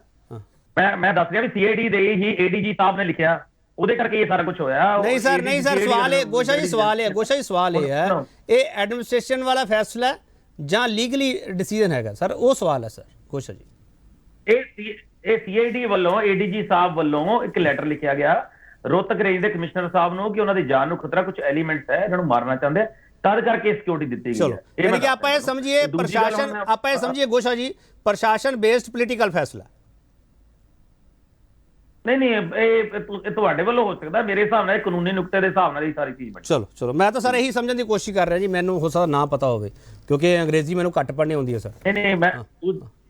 ਨਹੀਂ ਏਦਾਂ ਦੀ ਗੱਲ ਨਹੀਂ KP ਜੀ। ਇੱਕ ਮੈਂ ਅਕਾਲੀ ਦਲ ਤੇ ਜ਼ਰੂਰ ਗੱਲ ਕਰਨਾ ਚਾਹੁੰਦਾ। ਬੋਲੋ ਸਰ। ਉਹਨਾਂ ਨੇ ਕਿਹਾ ਵੀ ਜਿੱਤਿਆਂ ਨੂੰ ਮਦਦ ਕੀਤੀ ਜਾਂਦੀ ਹੈ, ਤੇ ਇਹ ਕਹਿੰਦੇ ਵੀ ਸਾਨੂੰ ਤਾਂ ਲੋੜ ਨਹੀਂ, ਅਸੀਂ ਜਿੱਤੇ ਪਏ, ਫਿਰ ਜਿੱਤਿਆਂ ਦੀ ਮਦਦ ਦੀ ਕਿਹੜੀ ਗੱਲ ਹੋਈ? ਇਹ ਸਾਰਿਆਂ ਨੂੰ ਪਤਾ ਵੀ ਕੌਣ ਉੱਥੇ ਜਾਂਦਾ ਰਿਹਾ। ਕਾਂਗਰਸ ਵਾਲੇ, ਤੁਹਾਨੂੰ ਵਿਜੇਂਦਰ ਸਿੰਗਲਾ ਜੀ ਦਾ ਵੀ ਪਤਾ, ਇਸੇ ਇਲੈਕਸ਼ਨਾਂ 'ਚ ਜਾ ਕੇ ਆਏ ਆ। ਇਹ ਬੇਈਮਾਨੀ ਹੋਊਗੀ ਕਹਿਣਾ ਕਿ ਉਹ ਮਦਦ ਲੈ ਰਹੇ, ਉਹ ਮਦਦ। ਚਲੋ ਗੋਸ਼ਾ ਜੀ, ਫਿਰ ਤੁਸੀਂ ਓਪਨਲੀ ਕਿਉਂ ਨਹੀਂ ਕਹਿੰਦੇ? ਗੋਸ਼ਾ ਜੀ, ਤੁਸੀਂ ਓਪਨਲੀ ਕਹੋ ਕਿ BJP ਨੇ ਹਮਾਇਤ ਲਿੱਤੀ ਹੈ ਤੇ ਡੰਕ ਦੀ ਚੋਟ ਤੇ ਸਰਕਾਰ ਬਣਾਵਾਂਗੇ, ਕਹੋ ਗੋਸ਼ਾ ਜੀ। ਦੇਖੋ ਮੈਂ ਅਸੀਂ ਵੋਟਰਾਂ ਤੋਂ ਮਦਦ ਮੰਗੀ ਆ, ਜਨਤਾ ਤੋਂ ਮਦਦ ਮੰਗੀ ਆ ਵੀ ਜਨਤਾ ਆਵੇ। ਅਸੀਂ ਤਾਂ ਹਰ ਸਮਾਜ ਨੂੰ ਜਗ੍ਹਾ ਦਿੱਤੀ ਆ, ਹਰ ਸਮਾਜ ਨੂੰ ਅਸੀਂ ਬੁਲਾਇਆ, ਅਸੀਂ ਹਰ ਸਮਾਜ ਦੇ ਬੰਦਿਆਂ ਨਾਲ ਗੱਲ ਕੀਤੀ ਹੈ ਕਿ ਸਮਾਜ ਦੇ ਵਿੱਚ ਅਸੀਂ ਚਾਹੁੰਦੇ ਹਾਂ ਪੰਜਾਬ ਤਰੱਕੀ ਹੋਵੇ। ਠੀਕ ਹੈ ਗੋਸ਼ਾ ਜੀ ਇੱਕ ਚੀਜ਼ ਸਾਫ਼ ਕਰ ਦਿਓ ਗੋਸ਼ਾ ਜੀ, ਜੇ ਰਾਮ ਰਹੀਮ ਨੂੰ ਫਰਲੋ ਨਾ ਮਿਲਦੀ ਤਾਂ ਮਦਦ ਨਹੀਂ ਮਿਲਣੀ ਸੀ ਸਰ ਵੋਟਰਾਂ ਦੀ। ਦੇਖੋ ਮੈਂ ਫਿਰ ਕਹਿ ਰਿਹਾ ਕਾਨੂੰਨੀ ਨੁਕਤਾ ਹੈ ਉਹਦੇ ਵਿੱਚ, ਭਾਰਤੀ ਜਨਤਾ ਪਾਰਟੀ ਦਾ ਕੀ ਰੋਲ ਹੈ ਕਾਨੂੰਨ ਦੇ ਹਿਸਾਬ ਨਾਲ ਬਾਹਰ ਹੈ। ਕੰਵਰ ਹਰਪ੍ਰੀਤ ਸਿੰਘ ਤੁਸੀਂ ਐਵੇਂ ਮੁੜ ਕੁੜ ਕੇ ਵਾਰ-ਵਾਰ ਉਹਨਾਂ ਨੂੰ ਅਟੈਕ ਕਰੀਏ ਨੇ, ਤੁਸੀਂ ਲੋਕ ਵੀ ਡੇਰਿਆਂ ਤੇ ਜਾਂਦੇ ਰਹੇ ਹੋ। ਮੈਨੂੰ ਅੱਜ ਤੱਕ ਵੀ ਉਹ ਫੋਟੋ ਯਾਦ ਹੈ ਜਿਹ 'ਚ ਇੱਕ ਅਟੈਚੀ ਚੱਕਿਆ ਹੋਇਆ ਸੀਗਾ ਤੇ ਅੰਦਰ ਜਾਇਆ ਜਾ ਰਿਹਾ ਸੀਗਾ। ਮੈਨੂੰ ਉਹ ਫੋਟੋ ਦੇ ਵਿੱਚ ਕਿਰਦਾਰ ਉਹ ਦੱਸਣ ਦੀ ਜ਼ਰੂਰਤ ਨਹੀਂ ਹੈ। ਕੰਵਰ ਹਰਪ੍ਰੀਤ ਸਿੰਘ ਤੁਹਾਨੂੰ ਸਾਰਿਆਂ ਨੂੰ ਪਤਾ, ਤੁਸੀਂ ਸਾਰੇ ਹੀ ਇੱਕੋ ਪਾਸੇ ਹੀ ਹੋ, ਡੇਰੇ ਤੇ ਡੋਰੇ ਆ ਤੁਹਾਡੇ ਸਾਰਿਆਂ ਦੇ। ਕੰਵਰ ਹਰਪ੍ਰੀਤ ਸਿੰਘ ਬੋਲੋ ਜੀ। ਬਿਲਕੁਲ, ਮੈਂ ਤਾਂ ਪਹਿਲਾਂ ਕਹਿ ਚੁੱਕਿਆ ਵੀ ਇਹ ਹੀ ਡੇਰਾ ਰਾਮ ਰਹੀਮ ਦਾ ਡੇਰਾ ਕਾਂਗਰਸ ਪਾਰਟੀ ਦੇ ਲਈ ਪ੍ਰਚਾਰ ਕਰਦਾ ਰਿਹਾ। ਉਹਨਾਂ ਦਾ ਇੱਕ ਵੱਖਰਾ ਰਾਜਨੀਤਿਕ ਵਿੰਗ ਹੈ, ਆਪਾਂ ਜਾਣਦੇ ਹਾਂ। ਮਗਰ ਮੈਂ ਇਹ ਕਹਿਣਾ ਚਾਹ ਰਿਹਾ ਵੀ ਇਸ ਜਦੋਂ ਆਹ ਵਾਲੇ ਦੋਸ਼ ਜਿਹੜੇ ਲੱਗੇ ਔਰ ਸਾਬਤ ਹੋ ਗਏ, ਇਹ ਉਸ ਤੋਂ ਪਹਿਲਾਂ ਦੀ ਗੱਲ ਹੈ। ਅੱਜ ਇਹਨਾਂ ਦੋਸ਼ਾਂ ਦੇ ਲੱਗਣ ਤੋਂ ਬਾਅਦ, ਇਹ ਮੁਜਰਮ ਕਰਾਰ ਦਿੱਤੇ ਜਾਣ ਤੋਂ ਬਾਅਦ ਜੇਲ੍ਹ ਚੋਂ ਲਿਆ ਕੇ ਉਹਦੀ ਹਮਾਇਤ ਲੈਣੀ, ਇਹ ਬਹੁਤ ਮੰਦਭਾਗਾ ਤੇ ਨਿੰਦਣਯੋਗ ਹੈ। ਜੇ ਕਹਿੰਦੇ ਵੀ ਸੰਗਤ, ਦੇਖੋ ਸੰਗਤ ਦਾ ਤਾਂ ਕੋਈ ਕਸੂਰ ਨਹੀਂ, ਸੰਗਤ ਕੋਲੋਂ ਹਮਾਇਤ ਮੰਗਣਾ ਹਰੇਕ ਸਿਆਸੀ ਵਿਅਕਤੀ ਦਾ, ਹਰੇਕ ਸਿਆਸੀ ਸੰਗਠਨ ਦਾ ਹੱਕ ਹੈ। ਸੰਗਤ ਦਾ ਕੋਈ ਕਸੂਰ ਨਹੀਂ, ਸੰਗਤ ਦੋਸ਼ੀ ਨਹੀਂ ਹੈ। ਜੇ ਕਹਿੰਦੇ ਵਿਜੇਂਦਰ ਸਿੰਗਲਾ ਨੇ ਮਦਦ ਮੰਗੀ ਤਾਂ ਵਿਜੇਂਦਰ ਸਿੰਗਲੇ ਦੀ ਮਦਦ ਰਾਮ ਰਹੀਮ ਨੇ ਅਨਾਉਂਸ ਨਹੀਂ ਕੀਤੀ। ਜੇ ਇਹਨਾਂ ਨੇ ਰਾਮ ਰਹੀਮ ਦੀ ਮਦਦ ਨਹੀਂ ਲੈਣੀ ਸੀ, ਸਿਰਫ ਸੰਗਤ ਦੀ ਮਦਦ ਲੈਣੀ ਸੀ, ਤਾਂ ਜਦੋਂ ਰਾਮ ਰਹੀਮ ਨੇ ਅਨਾਉਂਸ ਕੀਤਾ ਬੀਜੇਪੀ ਦੀ ਮਦਦ ਕਰਨ ਲਈ, ਤੇ ਕਹਿ ਦਿੰਦੇ ਸਾਨੂੰ ਇਹ ਕੰਵਰ ਹਰਪ੍ਰੀਤ ਸਿੰਘ ਤੁਸੀਂ ਬਹੁਤ ਨਿੱਜੀ ਗੱਲਾਂ ਬਹੁਤ ਸੁਣੀਆਂ ਕਰਦੇ ਹੋ। ਤੁਸੀਂ ਪਹਿਲੀ ਵਾਰ ਮੇਰਾ ਡਿਬੇਟ 'ਚ ਬੈਠੇ ਹੋ ਕੰਵਰ ਹਰਪ੍ਰੀਤ ਸਿੰਘ, ਕਿ ਤੁਹਾਡੀ ਪਾਰਟੀ ਵੋਟਾਂ ਤੋਂ ਇੱਕ ਦਿਨ ਪਹਿਲਾਂ ਜਦੋਂ ਸਾਰੀ ਅਨਾਉਂਸਮੈਂਟ ਹੋ ਰਹੀ ਸੀ, ਹਿੱਕ ਠੋਕ ਕੇ ਕਹਿ ਸਕਦੀ ਸੀ ਕਿ ਸਾਨੂੰ ਡੇਰੇ ਦੀ ਸਪੋਰਟ ਨਹੀਂ ਚਾਹੀਦੀ, ਡੇਰਾ ਮੁਖੀ ਦੀ ਸਪੋਰਟ ਨਹੀਂ ਚਾਹੀਦੀ, ਡੇਰੇ ਤਾਂ ਚਾਹੀਦੀ ਹੈ, ਕਹਿ ਸਕਦੀ ਸੀ। ਮੁਖੀ ਦੀ ਕੀ ਨਹੀਂ, ਅਸੀਂ ਤਾਂ ਸੰਗਤ ਦੀ ਸਪੋਰਟ ਮੰਗੀ ਹੈ, ਅਸੀਂ ਤਾਂ ਪੰਜਾਬ ਦੀ ਜਨਤਾ ਦੀ ਸਪੋਰਟ ਮੰਗੀ ਹੈ। ਡੇਰਾ ਮੁਖੀ ਨੂੰ ਫਰਲੋ ਇਹ ਲੈ ਕੇ ਆਏ ਆ, ਡੇਰਾ ਮੁਖੀ ਦੇ ਸਪੋਰਟ ਇਹਨਾਂ ਦੀ ਕੀਤੀ ਹੈ। ਜਦੋਂ ਉਹਨੇ ਸਪੋਰਟ ਕੀਤੀ ਹੈ ਮਨਾ ਕਰ ਦਿੰਦੇ ਵੀ ਸਾਨੂੰ ਇਹ ਜਿਹਾ। ਚਲੋ ਕੰਵਰ ਹਰਪ੍ਰੀਤ ਸਿੰਘ, ਵੈਸੇ ਭਵਿੱਖਬਾਣੀ ਵਾਲੇ ਸਵਾਲ ਮੈਂ ਕਰਦਾ ਨਹੀਂ, ਅੱਜ ਇੱਕ ਕਰ ਰਿਹਾ। ਜੇ ਕਾਂਗਰਸ ਨੂੰ ਨੁਕਸਾਨ ਹੁੰਦਾ ਹੈ, ਕਾਂਗਰਸ ਸਰਕਾਰ ਨਹੀਂ ਹੁੰਦੀ, ਤਾਂ ਡੇਰਾ ਮੁਖੀ ਜ਼ਿੰਮੇਵਾਰ ਹੈ, ਕਾਂਗਰਸ ਇਹ ਮੰਨਦੀ ਹੈ? ਬਿਲਕੁਲ, ਅਸੀਂ ਕੋਈ ਇਸ ਗੱਲ ਦੇ ਉੱਤੇ ਅਸੀਂ ਸਮਝਦੇ ਨਹੀਂ ਉਹਨੂੰ ਕੁਝ। ਅਸੀਂ ਸਮਝਦੇ ਹਾਂ ਪੰਜਾਬ ਦੀ ਜਨਤਾ ਬਹੁਤ ਜਾਗਰੂਕ ਹੈ, ਇਹੋ ਜਿਹੇ ਫालतू ਬੰਦਿਆਂ ਦੀ ਗੱਲਾਂ ਨਹੀਂ ਆਉਣ ਲੱਗੀ। ਚਲੋ ਇਹ ਤਾਂ ਭੁਲੇਖੇ ਕਰਦੇ ਆ। ਚਲੋ ਮੈਂ ਇੱਕ ਹੋਰ ਛੋਟਾ ਬ੍ਰੇਕ ਲਊਂਗਾ, ਬ੍ਰੇਕ ਤੋਂ ਵਾਪਸ ਆਵਾਂਗੇ। ਰਾਮ ਰਹੀਮ ਅਤੇ ਖਤਰੇ ਦਾ ਕਨੈਕਸ਼ਨ ਕੀ ਹੈਗਾ, ਇਸ ਨੂੰ ਸਮਝਣ ਦੀ ਕੋਸ਼ਿਸ਼ ਕਰ ਰਹੇ ਹਾਂ। ਵਾਪਸ ਆ ਰਹੇ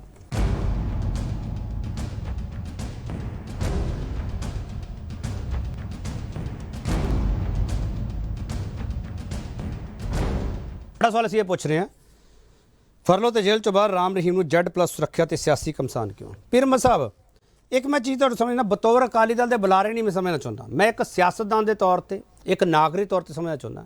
ਸਰ ਇਹ ਸਿਆਸੀ ਧਿਰਾਂ ਦੀ ਮਜਬੂਰੀ ਹੁੰਦੀ ਹੈ, ਡੇਰਾ ਕੋਈ ਵੀ ਹੋਵੇ, ਕੋਈ ਵੀ ਜਿੱਥੇ ਵੀ ਸੰਗਤ ਵੱਧ ਤੋਂ ਵੱਧ ਜੁੜਦੀ ਹੋਵੇ ਸਰ, ਜਿਹਦੇ ਮਗਰ ਸੰਗਤ ਜਾਂਦੀ ਹੋਵੇ, ਜਿਹਦੇ ਮਗਰ ਲੋਕ ਜੁੜਦੇ ਹੋਣ, ਉੱਥੇ ਜਾਣਾ ਹੀ ਪੈਂਦਾ ਹਰ ਸਿਆਸੀ ਪਾਰਟੀ ਨੂੰ। ਇਹਦੇ ਵਿੱਚ ਕੋਈ ਦੋ ਰਾਹ ਨਹੀਂ। ਪੀਰ ਅਹਿਮਦ ਸਾਹਿਬ ਦੇਖੋ KP ਜੀ, ਡੈਮੋਕ੍ਰੇਸੀ ਦੇ ਵਿੱਚ ਜਿਹੜੀ ਵੋਟ ਹੈ ਨਾ, ਉਹ ਵੋਟ ਇੱਕ ਸਾਧ ਦੀ ਹੋਵੇ ਜਾਂ ਇੱਕ ਚੋਰ ਦੀ ਹੋਵੇ, ਉਹ ਇੱਕ ਬਰਾਬਰ ਗਿਣੀ ਜਾਂਦੀ ਹੈ ਜਦੋਂ ਉਹਦੀ ਵੋਟਾਂ ਦੀ ਗਿਣਤੀ ਹੁੰਦੀ ਹੈ। ਸਿਆਸੀ ਲੋਕਾਂ ਨੂੰ ਇਸ ਗੱਲ ਦਾ ਭੁਲੇਖਾ ਪੈ ਗਿਆ ਹੈ ਕਿ ਅਸੀਂ ਡੇਰਿਆਂ ਤੋਂ ਬਗੈਰ ਜਿੱਤ ਨਹੀਂ ਸਕਦੇ। ਮੈਂ ਇਹ ਗੱਲ ਕਹਿਣੀ ਚਾਹਾਂਗਾ ਕਿ ਡਿਵੈਲਪਮੈਂਟ ਜਿਸ ਕਾਰਜ ਲਈ ਉਹਨਾਂ ਨੂੰ ਚੁਣਿਆ ਜਾਂਦਾ, ਤੁਸੀਂ ਦੇਖੋ ਇੱਕ ਹਲਕੇ ਦੇ ਵਿੱਚ ਕਿਤੇ 2,10,000 ਵੋਟਰ ਨੇ, ਕਿਤੇ 1,80,000 ਵੋਟਰ ਨੇ, ਉਹਨਾਂ ਦੇ ਵਿੱਚੋਂ ਜਿਹੜੀ ਉਹਨਾਂ ਨੂੰ ਵੋਟ ਪੈਂਦੀ ਹੈ, ਜਿਵੇਂ ਅੱਜ 4-5 ਕੋਨਾ ਮੁਕਾਬਲਾ, ਫਿਰ ਵੀ ਜਿਹਨੇ ਜਿੱਤਣਾ ਉਹਨੂੰ 45 ਤੋਂ 50,000 ਵੋਟ ਚਾਹੀਦੀ ਹੈ। ਮਤਲਬ ਕਿ 50,000 ਵੋਟ ਲੈਣ ਵਾਲਾ ਜਿਹੜਾ ਉਮੀਦਵਾਰ ਹੈ, ਉਹ ਜੇਕਰ ਆਪਣੇ ਹਲਕੇ ਦੇ ਲਈ ਚੰਗੇ ਢੰਗ ਨਾਲ ਕੰਮ ਕਰੇ, ਡਿਵੈਲਪਮੈਂਟ ਦੇ ਕੰਮ ਕਰੇ, ਇਮਾਨਦਾਰੀ ਨਾਲ ਲੋਕਾਂ ਦੇ ਨਾਲ ਵਿਚਰੇ, ਲੋਕਾਂ ਦਾ ਜਿਵੇਂ ਆਪਣੇ ਪਰਿਵਾਰ ਬਾਰੇ ਸੋਚਦਾ ਉਵੇਂ ਲੋਕਾਂ ਬਾਰੇ ਸੋਚੇ, ਤਾਂ ਉਹਨੂੰ ਕਿਸੇ ਡੇਰੇ ਜਾਂ ਕਿਸੇ ਵੀ ਇਸ ਤਰ੍ਹਾਂ ਦੇ ਸਾਧ ਨਾਲ ਉਹਨੂੰ ਰਾਬਤਾ ਰੱਖਣ ਦੀ ਕੋਈ ਲੋੜ ਨਹੀਂ ਪਏਗੀ। ਜਿੱਥੋਂ ਤੱਕ ਲੋਕਾਂ ਦਾ ਸਵਾਲ ਹੈ, ਲੋਕ ਬਹੁਤ ਭੰਬਲ ਭੂਸੇ ਦੇ ਵਿੱਚ ਨੇ, ਨਿਰਾਸ਼ ਨੇ, ਹਤਾਸ਼ ਨੇ ਸਾਡੇ ਸਾਰੇ ਸਿਸਟਮ ਦੇ ਵਿੱਚੋਂ। ਮੈਂ ਇਹ ਗੱਲ ਕਹਿਣੀ ਚਾਹੁੰਦਾ ਕਿ ਪਾਰਟੀ ਕੋਈ ਨਹੀਂ ਮਾੜੀ ਹੁੰਦੀ, ਪਾਰਟੀ ਦੇ ਵਿੱਚ ਬੰਦੇ ਆਣ ਕੇ ਸਾਡੇ ਵਰਗੇ ਜਿਹੜੇ ਆ ਉਹ ਗਲਤ ਕੰਮ ਕੋਈ ਕਰ ਦਿੰਦੇ ਆ, ਤਾਂ ਫਿਰ ਉਹ ਪਾਰਟੀ ਜਿਹੜੀ ਹੈ ਸਮੁੱਚੇ ਰੂਪ ਦੇ ਵਿੱਚ ਬਦਨਾਮ ਹੋ ਜਾਂਦੀ ਹੈ। ਚਾਹੇ ਉਹ ਕੋਈ ਪ੍ਰਧਾਨ ਹੋਵੇ, ਚਾਹੇ ਕੋਈ ਜਨਰਲ ਸਕੱਤਰ ਹੋਵੇ, ਚਾਹੇ ਕੋਈ ਸਕੱਤਰ ਹੋਵੇ, ਚਾਹੇ ਕੋਈ ਵਰਕਿੰਗ ਕਮੇਟੀ ਮੈਂਬਰ ਹੋਵੇ, ਜਿਹੜਾ ਵੀ ਢਾਂਚਾ ਤਾਣਾ ਬਾਣਾ ਬਣਿਆ ਹੁੰਦਾ, ਇਹ ਉਹਦੇ ਤੇ ਡਿਪੈਂਡ ਕਰਦਾ। ਜਿੱਥੋਂ ਤੱਕ ਗੁਰਮੀਤ ਰਾਮ ਰਹੀਮ ਸਿੰਘ ਦਾ ਸਵਾਲ ਹੈ, ਉਸ ਵਿਅਕਤੀ ਦੇ ਉੱਤੇ 3-4 ਮਰਡਰ ਦੇ ਹੀਨੀਅਸ ਕ੍ਰਾਈਮ ਦੇ ਬੜੇ ਵੱਡੇ ਦੋਸ਼ ਸਨ, ਜਿਨ੍ਹਾਂ ਦੇ ਵਿੱਚ ਉਹਨਾਂ ਨੂੰ ਜਿਹੜੀ ਉਮਰ ਕੈਦ ਦੀ ਦੋਹਰੀ ਤੀਹਰੀ ਸਜ਼ਾ ਮਿਲੀ ਹੈ। ਉਹਨਾਂ ਹਾਲਾਤਾਂ ਦੇ ਵਿੱਚ ਹੁਣ ਗਵਰਨਮੈਂਟ ਨੇ ਉਹਨੂੰ ਬਾਹਰ ਕਰ ਦਿੱਤਾ। ਇਹ ਵੀ ਡਰ ਹੋ ਸਕਦਾ ਗਵਰਨਮੈਂਟ ਨੂੰ ਕਿ ਕਿਤੇ ਬੰਦਾ ਨੇਪਾਲ ਜਾਂ ਕਿਸੇ ਹੋਰ ਦੇਸ਼ ਵਿੱਚ ਨਾ ਚਲਾ ਜਾਵੇ ਭੱਜ ਕੇ ਰਾਤੋਂ ਰਾਤ ਇੱਧਰ ਉੱਧਰ। ਸਿਕਿਉਰਿਟੀ ਤਾਂ ਵੀ ਲਗਾਈ ਹੋ ਸਕਦੀ ਹੈ, ਪਰ ਇਹ ਜੋ ਕੁਝ ਵੀ ਹੈ ਇਹ ਪਬਲਿਕ ਦੇ ਵਿੱਚ ਇੱਕ ਮਾਨਤਾ ਦੇਣ ਦੀ ਗੱਲ ਹੋ ਜਾਂਦੀ ਹੈ ਜਦੋਂ ਜੈਡ ਸੁਰੱਖਿਆ ਕਿਸੇ ਇਹੋ ਜਿਹੇ ਵਿਅਕਤੀ ਨੂੰ ਜਿਹਦੇ ਉੱਤੇ ਕ੍ਰਿਮੀਨਲ ਅਫੈਂਸ ਲੱਗੇ ਹੋਣ, ਜਿਹਦੇ ਵਿੱਚ ਉਹਦੇ ਉੱਪਰ ਬੜੇ ਵੱਡੇ ਜਿਹੜੇ ਦੋਸ਼ ਲੱਗੇ ਹੋਣ, ਉਸ ਤੋਂ ਬਾਅਦ ਉਹਨੂੰ ਇੰਜ ਪ੍ਰੋਟੈਕਟ ਕਰਨਾ ਕਿ ਇਹ ਤਾਂ ਬੜਾ VVIP ਹੈ। ਤੁਸੀਂ ਦੇਖੋ 40 ਤੋਂ ਵੱਧ ਮੌਤਾਂ ਹੋਈਆਂ ਨੇ, ਭਾਵੇਂ ਉਹਨਾਂ ਦੇ ਆਪਣੇ ਹੀ ਸੇਵਕ ਸਨ ਜਾਂ ਉਹਨਾਂ ਦੇ ਨਾਲ ਸੰਬੰਧਿਤ ਸਨ, ਲੇਕਿਨ ਉਹ ਜਿਹੜੀ ਮੌਤਾਂ ਨੇ ਉਹ ਵੇਖੋ ਕਿੰਨੀ ਵੱਡੀ ਘਟਨਾ ਵਾਪਰੀ ਜਦੋਂ ਪੰਚਕੂਲਾ ਦੇ ਵਿੱਚ ਉਹਨਾਂ ਨੇ ਆਪਣੇ ਆਪ ਨੂੰ ਸਰੈਂਡਰ ਕੀਤਾ। ਮੈਂ ਇਹ ਗੱਲ ਕਹਿਣੀ ਚਾਹੁੰਦਾ ਕਿ ਸਾਡੇ ਸਮੁੱਚੇ ਸਿਸਟਮ ਨੂੰ, ਕਿਉਂਕਿ ਅਸੀਂ ਲੋਕ ਜਿਹੜੇ ਆ ਨਾ ਪੰਜਾਬ ਦੀ ਧਰਤੀ ਦੇ ਉੱਤੇ ਕਦੇ ਵੀ ਇਸ ਤਰ੍ਹਾਂ ਦਾ ਵਰਤਾਰਾ ਨਹੀਂ ਵਾਪਰਿਆ। ਅਸੀਂ ਹੁਣ ਬੇਵਸ ਨਜ਼ਰ ਆ ਰਹੇ ਹਾਂ, ਪੰਜਾਬ ਬਾਰੇ ਘੱਟ ਸੋਚਿਆ ਜਾ ਰਿਹਾ, ਹਰ ਬੰਦਾ ਆਪਣੇ ਬਾਰੇ ਇੰਡੀਵਿਜੂਅਲ ਸੋਚ ਰਿਹਾ, ਜਿਸ ਕਰਕੇ ਅਸੀਂ ਹਰ ਗੱਲ ਨੂੰ ਬਹੁਤ ਸੀਰੀਅਸ ਨਹੀਂ ਲੈ ਰਹੇ, ਉਹਨੂੰ ਬੜਾ ਲਾਈਟਲੀ ਲੈ ਰਹੇ ਹਾਂ। ਪੀਰਮਾ ਸਾਹਿਬ ਜਿਹੜੀ ਗੱਲ ਤੁਸੀਂ ਕਹੀ ਹੈ ਸਰ, ਆਪਾਂ ਸੀਰੀਅਸ ਨੋਟ ਤੇ ਗੱਲ ਕਰਦੇ। ਪੀਰਮਾ ਸਾਹਿਬ ਜਿਹੜੀ ਗੱਲ ਤੁਸੀਂ ਕਹੀ ਹੈ ਕਿ ਕਿਤੇ ਉਹ ਬਾਹਰ ਵੀ ਜਾ ਸਕਦਾ ਹੈ, ਤੁਸੀਂ ਇਹ ਕਹਿ ਰਹੇ ਹੋ ਪੀਰਮਾ ਸਾਹਿਬ। ਮੈਂ ਸਰ ਤੁਹਾਡੇ ਬਿਆਨ ਨੂੰ ਅੱਗੇ ਵਧਾ ਰਿਹਾ, ਪੀਰਮਾ ਸਾਹਿਬ ਤੁਹਾਡੇ ਬਿਆਨ ਨੂੰ ਅੱਗੇ ਵਧਾ ਰਿਹਾ। ਪੀਰਮਾ ਸਾਹਿਬ ਤੁਸੀਂ ਕਿਹਾ ਉਹ ਨੇਪਾਲ ਜਾਂ ਕਿਤੇ ਹੋਰ ਵੀ ਜਾ ਸਕਦਾ। ਕੀ ਅੱਜ ਵੀ ਖਤਰਾ ਹੈ ਕਿ ਰਾਮ ਰਹੀਮ ਕੋਲੇ ਕੋਈ ਆਪਦਾ ਜਹਾਜ਼ ਚੋਪਰ ਹੋਊਗਾ ਤੇ ਬਿਨਾਂ ਇਜਾਜ਼ਤ ਲਿੱਤੇ ਬਿਨਾਂ 에ਅਰਪੋਰਟ ਗਿਆ ਉਹ ਆਪ ਹੀ ਉੱਡ ਕੇ ਚਲਾ ਜਾਊਗਾ? ਪੀਰਮਾ ਸਾਹਿਬ ਦੇਖੋ ਜਿਸ ਵਕਤ ਬੰਦੇ ਦੀ ਇੰਨੀ ਪਹੁੰਚ ਹੋ ਸਕਦੀ ਹੈ ਕਿ ਤੁਸੀਂ ਮਰਡਰ ਕੇਸ ਦੇ ਵਿੱਚ ਬਹੁਤ ਸਾਰੇ ਲੋਕ 20-20 ਸਾਲ ਦੀ ਕੈਦ ਕੱਟ ਰਹੇ, ਉਹਨਾਂ ਨੂੰ ਤਾਂ ਇੱਕ ਦਿਨ ਵਾਸਤੇ ਵੀ ਪੈਰੋਲ ਨਹੀਂ ਮਿਲੀ। ਜੇ ਉਹਦੀ ਇੰਨੀ ਪਹੁੰਚ ਹੈ, ਉਹਨੂੰ ਜੈਡ ਸੁਰੱਖਿਆ ਮਿਲ ਸਕਦੀ ਹੈ, ਉਹ ਪ੍ਰਭਾਵਿਤ ਕਰ ਸਕਦਾ ਸਿਸਟਮ ਨੂੰ, ਤੇ ਉਹ ਕੁਝ ਵੀ ਕਰ ਸਕਦਾ ਜੀ। ਨਹੀਂ ਤੁਸੀਂ ਬੜਾ ਵੱਡਾ ਨੁਕਤਾ ਚੁੱਕਿਆ ਪੀਰਮਾ ਸਾਹਿਬ, ਤੁਸੀਂ ਨਾਮ ਨਹੀਂ ਲਿਆ, ਮੈਂ ਨਾਮ ਲੈ ਕੇ ਗੱਲ ਕਰਦਾ। ਪ੍ਰੋਫੈਸਰ ਭੁੱਲਰ ਤੇ ਰਾਜੋਆਣਾ ਦੇ ਮਾਮਲੇ ਦੇ ਵਿੱਚ ਜਿਸ ਤਰੀਕੇ ਨਾਲ ਤੁਸੀਂ ਲੋਕ ਬੋਲਦੇ ਹੋ, ਤੁਹਾਡੀ ਪਾਰਟੀ ਉਸ ਤਰੀਕੇ ਨਾਲ ਨਹੀਂ ਬੋਲਦੀ ਪਈ। ਦੇਖੋ ਪਾਰਟੀ ਕਿਉਂ ਨਹੀਂ ਬੋਲਦੀ?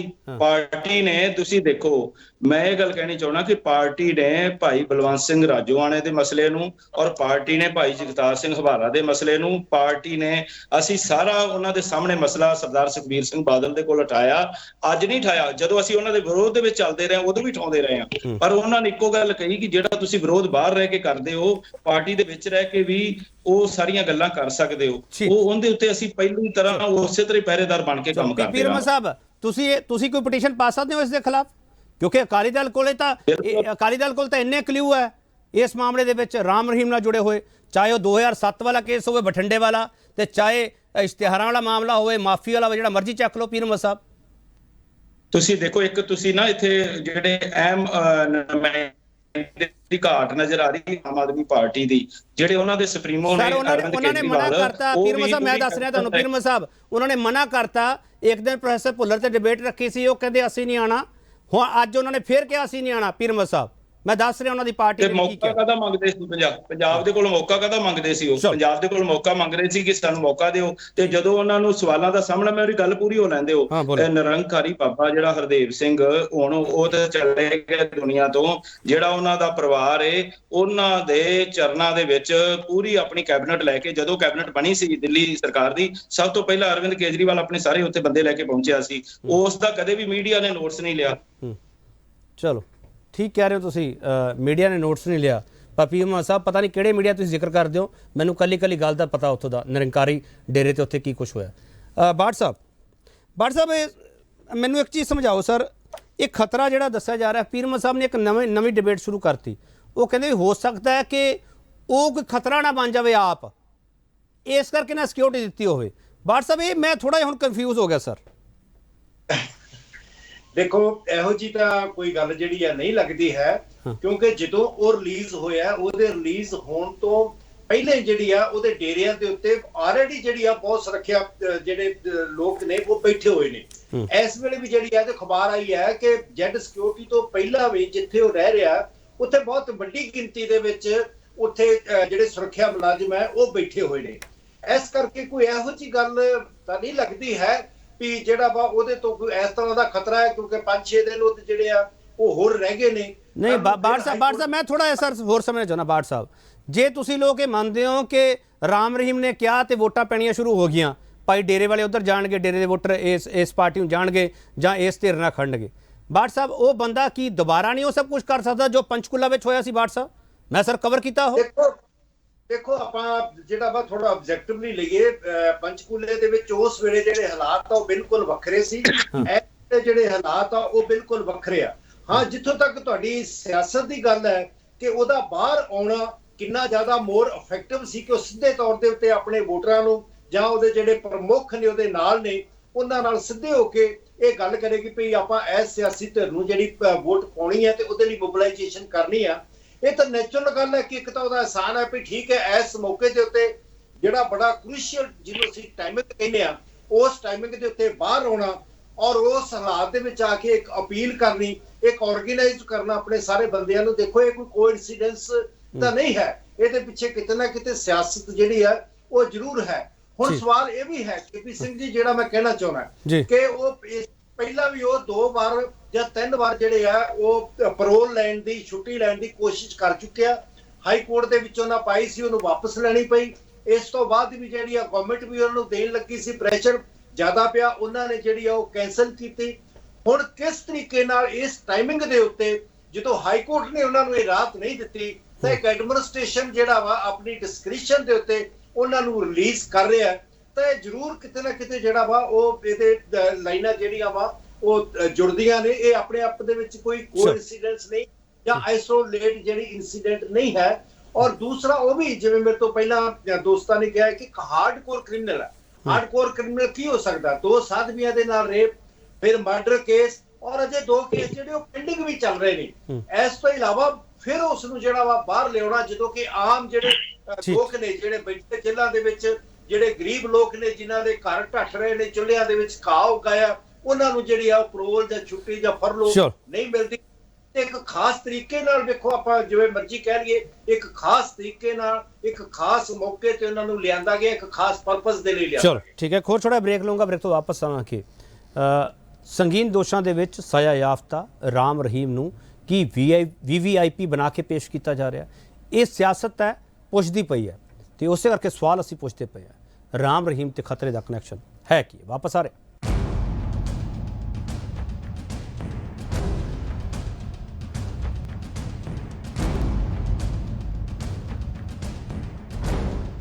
ਵਾਲੇ ਪੁੱਛ ਰਹੇ ਫਰਲੋ ਤੇ ਜੇਲ੍ਹ ਚੋਂ ਬਾਹਰ ਰਾਮ ਰਹੀਮ ਨੂੰ Z+ ਰੱਖਿਆ ਤੇ ਸਿਆਸੀ ਕਮਸਾਨ ਕਿਉਂ? ਗੁਰਦੀਪ ਸਿੰਘ ਗੋਸ਼ਲ ਜੀ, ਸਰ ਜਿਹੜੀ Z+ ਸੁਰੱਖਿਆ ਦਿੱਤੀ ਜਾਂਦੀ ਹੈ ਸਰ, ਇਹਦੇ ਤੇ ਖਰਚਾ ਕਿੰਨਾ ਆਉਂਦਾ? ਤੁਸੀਂ ਉਸ ਦੇ ਬਾਰੇ ਮੈਨੂੰ ਪੂਰਾ ਡਾਟਾ ਤਾਂ ਨਹੀਂ ਦੇ ਸਕਦੇ ਕਿ ਮੈਂ ਵੀ ਸਮਝਦਾ ਗੋਸ਼ਾ ਜੀ, ਪਰ ਉਹ ਸਰ ਖਰਚਾ ਕਰਦਾ ਕੌਣ ਹੈ ਸਰ?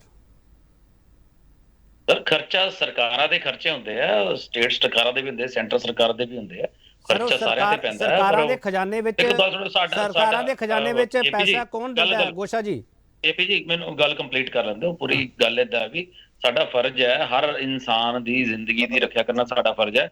ਕਿਸੇ ਵੀ ਏਜੰਸੀ ਵੱਲੋਂ ਕਿਸੇ ਦੇ ਖਿਲਾਫ ਵੀ ਕੋਈ ਚੀਜ਼ ਪਤਾ ਲੱਗਦੀ ਹੈ, ਉਹ ਤੇ ਕੰਮ ਕਰਨਾ ਸਰਕਾਰ ਦਾ ਫਰਜ਼ ਹੁੰਦਾ। ਸਰਕਾਰ ਆਪਣਾ ਕੰਮ ਕਰਦੀ ਹੈ, ਕਾਨੂੰਨ ਨੇ ਆਪਣਾ ਕੰਮ ਕਰਨਾ, ਕਾਨੂੰਨ ਨੇ ਆਪਣਾ ਕੰਮ ਕਰਨਾ। ਪਰ ਮੈਂ ਇੱਕ ਹੋਰ ਤਰੀਕਾ ਸੀ ਗੋਸ਼ਾ ਜੀ, ਇੱਕ ਹੋਰ ਤਰੀਕਾ ਹੈਗਾ, ਹੋ ਸਕਦਾ ਮੈਂ ਗਲਤ ਹਾਂ ਗੋਸ਼ਾ ਜੀ।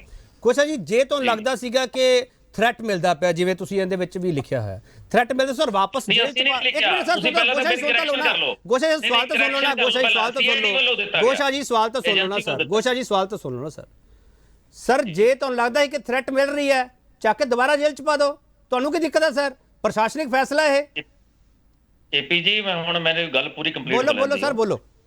CID ਡਿਪਾਰਟਮੈਂਟ ਵੱਲੋਂ, ADG ਸਾਹਿਬ ਵੱਲੋਂ, ਮੈਂ ਦੁਬਾਰਾ ਕਹਿ ਰਿਹਾ, TGA ਰਿਪੀਟ ਕਰ ਰਿਹਾ ਵੀ ਉਹਨਾਂ ਵੱਲੋਂ, ਕਿਉਂਕਿ ਏਜੰਸੀ ਹੈ, CID ਇੱਕ ਏਜੰਸੀ ਹੈ, ਉਹਨਾਂ ਵੱਲੋਂ ਦੱਸਿਆ ਗਿਆ। ਦੂਜੀ ਗੱਲ ਹੈ, ਸ਼੍ਰੋਮਣੀ ਅਕਾਲੀ ਦਲ ਗੱਲ ਕਰਦਾ ਹੈ, ਸ਼੍ਰੋਮਣੀ ਅਕਾਲੀ ਦਲ ਨੂੰ ਮੈਂ ਪੁੱਛਣਾ ਚਾਹੁੰਦਾ, 10 ਸਾਲ ਸਰਕਾਰ ਸੀ, ਸੰਗੀਨ ਇਲਜ਼ਾਮ ਤਾਂ ਉਦੋਂ ਵੀ ਸੀਗੇ, ਕਾਂਗਰਸ ਦੀ ਸਰਕਾਰ ਸੀ, ਕਾਂਗਰਸ ਵੇਲੇ ਵੀ ਸੰਗੀਨ ਇਲਜ਼ਾਮ ਸੀ। ਇਹ ਬਲਤਕਾਰ ਦੀ ਗੱਲ ਕਰਦੇ ਆ। ਸਾਡੇ ਲੁਧਿਆਣੇ ਸ਼ਹਿਰ ਦੇ ਵਿੱਚ ਸਿਮਰਜੀਤ ਸਿੰਘ ਬੈਂਸ ਜਿਹੜੇ ਬਲਤਕਾਰ ਦੇ ਕੇਸ ਦੇ ਵਿੱਚ ਘਿਰੇ ਹੋਏ ਆ, ਨੋਨ ਬੇਲੇਬਲ ਵਾਰੰਟ ਵੀ ਨਿਕਲਿਆ, ਤਾਂ ਵੀ ਉਹ ਇਲੈਕਸ਼ਨ ਵੀ ਲੜ ਲਈ। ਉਹਦੇ ਲਈ ਠੀਕ ਹੈ। ਤੀਜੀ ਇੱਕ ਗੱਲ ਹੋਰ ਦੱਸ ਦਿੰਦਾ, ਬਾਕੀ ਬੰਦੇ ਸਿੱਖ ਰਿਆਏ ਦੀ ਗੱਲ ਦੱਸਣਾ, ਭਾਈ ਰੱਜੋਆਣਾ ਸਾਹਿਬ ਨੂੰ ਪਰਲੋ ਤੇ ਬਾਹਰ ਲਿਆਂਦਾ ਸੀਗਾ, ਅਸੀਂ ਉਹਦੇ ਵਿੱਚ ਤਾਂ ਨਹੀਂ ਅੜਚਨ ਪਾਈ। ਅਸੀਂ ਤਾਂ ਬਾਕੀ ਗੋਸ਼ਾ ਜੀ ਗੋਸ਼ਾ ਜੀ ਗੋਸ਼ਾ ਜੀ ਇੱਕ ਮਿੰਟ ਸਰ, ਮੈਂ ਤੁਹਾਡੀ ਗੱਲ ਅੱਗੇ ਵਧਾ ਰਿਹਾ ਗੋਸ਼ਾ ਜੀ, ਗੋਸ਼ਾ ਜੀ ਤੁਹਾਡੀ ਗੱਲ ਅੱਗੇ ਵਧਾ ਰਿਹਾ, ਗੋਸ਼ਾ ਜੀ ਤੁਹਾਡੀ ਗੱਲ ਅੱਗੇ ਵਧਾ ਰਿਹਾ। ਗੋਸ਼ਾ ਜੀ ਕਦੋਂ ਲਿਆਂਦਾ ਸੀ ਬਾਹਰ, ਕਿੰਨੀ ਦੇਰ ਲਈ ਬਾਹਰ ਲਿਆਂਦਾ ਸੀ ਸਰ? ਨਹੀਂ ਮੈਂ ਕਹਿਣਾ, ਮੈਂ ਚਾਹੇ 2 ਘੰਟੇ ਲਈ ਆਏ ਸੀ ਬਾਹਰ, ਅਸੀਂ ਤਾਂ ਵਿੱਚ ਕਾਨੂੰਨ ਨੇ ਲਿਆਂਦਾ, 1 ਘੰਟੇ ਲਈ ਕਾਨੂੰਨ ਨੇ ਆਪਣਾ ਕੰਮ ਕੀਤਾ, ਕਾਨੂੰਨ ਦੇ ਵਿੱਚ ਅੜਚਨ ਨਹੀਂ ਪਈ ਸੀ ਗੋਸ਼ਾ ਜੀ। 1 ਘੰਟੇ ਲਈ ਬਾਹਰ ਲਿਆਂਦਾ ਗਿਆ ਸੀਗਾ, ਉਹਨਾਂ 'ਚ ਵਜ੍ਹਾ ਬਹੁਤ ਕਲੀਅਰ ਸੀਗੀ, ਇਹਦੇ ਵਿੱਚ ਵਜ੍ਹਾ ਦੱਸ ਦਿਓ ਮੈਨੂੰ ਸਰ। ਫਰਲੋ ਦੀ ਦੇਖੋ ਵਜ੍ਹਾ ਮੈਂ ਕਹਿ ਰਿਹਾ ਵੀ ਇਹ ਕਾਨੂੰਨ ਦਾ ਮਸਲਾ ਹੈ। ਕਾਨੂੰਨ ਨੇ ਆਪਣਾ ਕੰਮ ਕੀਤਾ, ਉਹਦੇ ਵਿੱਚ ਭਾਰਤੀ ਜਨਤਾ ਪਾਰਟੀ ਦਾ ਕੀ ਰੋਲ ਹੈ? ਕਾਨੂੰਨ ਨੇ ਆਪਣਾ ਕੰਮ ਕਰਨਾ, ਭਾਰਤੀ ਜਨਤਾ ਪਾਰਟੀ ਨੇ ਆਪਣਾ ਕੰਮ ਕਰਨਾ। ਇਹ ਫਿਰ ਸਰ ਤੁਹਾਨੂੰ ਘੇਰਦੇ ਕਿਉਂ ਪਏ ਆ ਵਾਰ-ਵਾਰ, ਕਿਉਂ ਘੇਰਦੇ ਪਏ ਆ? ਇਹਨਾਂ ਨੂੰ ਡਰ ਲੱਗਦਾ ਨਾ, ਹੁਣ ਡਰ ਤਾਂ ਘੇਰ ਰਹੇ ਇਹਨਾਂ ਨੂੰ। ਹੁਣ ਕਾਂਗਰਸ ਨੂੰ ਦਿੱਤਾ ਕਾਂਗਰਸ 5 ਸਾਲ ਆਪਣੇ ਕੰਮ ਤੇ ਵੋਟ ਮੰਗਦੀ, ਫਿਰ ਤਾਂ ਗੱਲ ਸੀਗਾ, ਪਰ ਇਹ ਉਸ ਤੇ ਗੱਲ ਨਹੀਂ ਨਾ ਕਰ ਰਹੇ। ਇਹ ਸਾਡੇ ਤੋਂ ਡਰੇ ਦੀਆਂ ਗੱਲਾਂ ਕਰ ਰਹੇ ਆ। ਚਲੋ ਤੁਸੀਂ ਇਹਨਾਂ ਤੋਂ ਮੁੱਦੇ ਖੋਲੇ ਤੇ ਡੇਰੇ ਤੇ ਫੋਕਸ ਕਰਤਾ, ਤੇ ਹੁਣ ਜਿੱਥੇ ਇੱਥੇ ਡੇਰੇ ਤੋਂ ਤੁਸੀਂ ਸਪੋਰਟ ਲਈ ਹੈ ਉੱਥੇ 5-5 6-6 ਹਜ਼ਾਰ ਦਾ ਫਰਕ ਪੈ ਜਾਊਗਾ ਤੇ ਸਾਰਾ ਸਮੀਕਰਨ ਵਿਗੜ ਜਾਣਾ ਹੈ। ਗੋਸ਼ਾ ਜੀ ਬੈਠੇ ਬੜੇ ਸਿਆਣੇ ਆ, ਮੈਨੂੰ 5 ਸਾਲ ਦਾ ਕੋਈ ਪ੍ਰੋਜੈਕਟ ਦੱਸ ਦਿਓ ਜਿਹੜੀ ਕਾਂਗਰਸ ਨੇ ਕੀਤਾ ਹੋਵੇ ਜਿਸ ਕਰਕੇ ਇਹਨਾਂ ਨੇ ਵੋਟਾਂ ਮੰਗੀਆਂ, ਹੁਣ ਦੱਸ ਦੇਣ। ਇਹ ਤਾਂ ਜਾਤ ਪਾਤ ਦੇ ਨਾਮ ਤੇ ਵੋਟਾਂ ਮੰਗ ਰਹੇ ਆ, ਪੁੱਛ ਲਓ। ਚਲੋ ਕਰਨਾਲ ਸਿੰਘ ਪੀਰਮਦ ਸਾਹਿਬ, ਇਹ Z+ ਸਿਕਿਉਰਿਟੀ ਦਿੱਤੀ ਗਈ ਹੈ, ਉਹ ਕਹਿੰਦੇ ਸਾਡੀ ਜ਼ਿੰਮੇਵਾਰੀ ਹੈ, ਜਿਹੜਾ ਵੀ ਕੋਈ ਬੰਦਾ ਜਿਹਨੂੰ ਵੀ ਕੋਈ ਥ੍ਰੈਟ ਮਿਲਦਾ ਸਾਡੀ ਜ਼ਿੰਮੇਵਾਰੀ ਹੈਗੀ ਹੈ।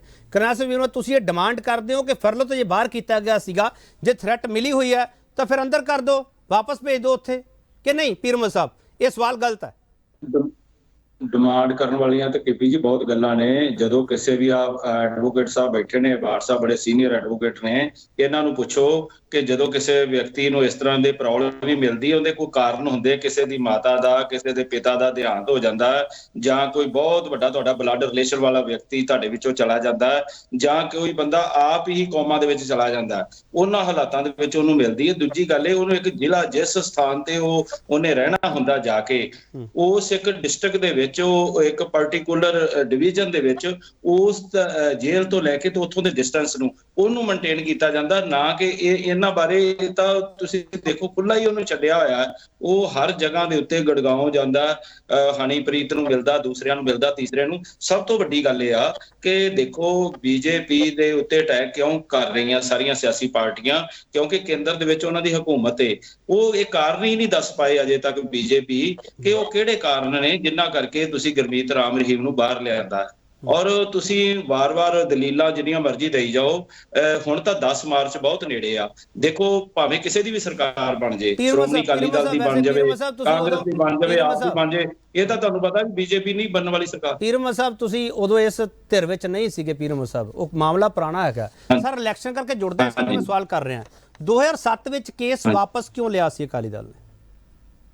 ਦੇਖੋ ਮੇਰੀ ਗੱਲ ਸੁਣੋ, ਸ਼੍ਰੋਮਣੀ ਅਕਾਲੀ ਦਲ ਦੀ ਲੀਡਰਸ਼ਿਪ ਨੇ ਆਪਣੀ ਗਲਤੀ ਦਾ ਅਹਿਸਾਸ ਕੀਤਾ ਹੀ ਹੈ। ਉਹਨਾਂ ਨੇ ਗੱਲ ਕਹੀ ਕਿ ਸਾਡੇ ਕੋਲ ਗਲਤ ਹੋਇਆ ਸੀ, ਜਾਂ ਕੋਈ ਇਸ ਤਰ੍ਹਾਂ ਦਾ ਮਸਲਾ ਜੋ ਅਕਾਲ ਤਖਤ ਸਾਹਿਬ ਵਾਲੀ ਗੱਲ ਹੈ, ਉਹਦੇ ਤੇ ਕਹਿ ਦਿੱਤਾ। ਹੁਣ ਕਿੰਨੀ ਵਾਰੀ ਉਸ ਗੱਲ ਦਾ ਸਪਸ਼ਟੀਕਰਨ ਦਿੱਤਾ ਜਾਵੇ?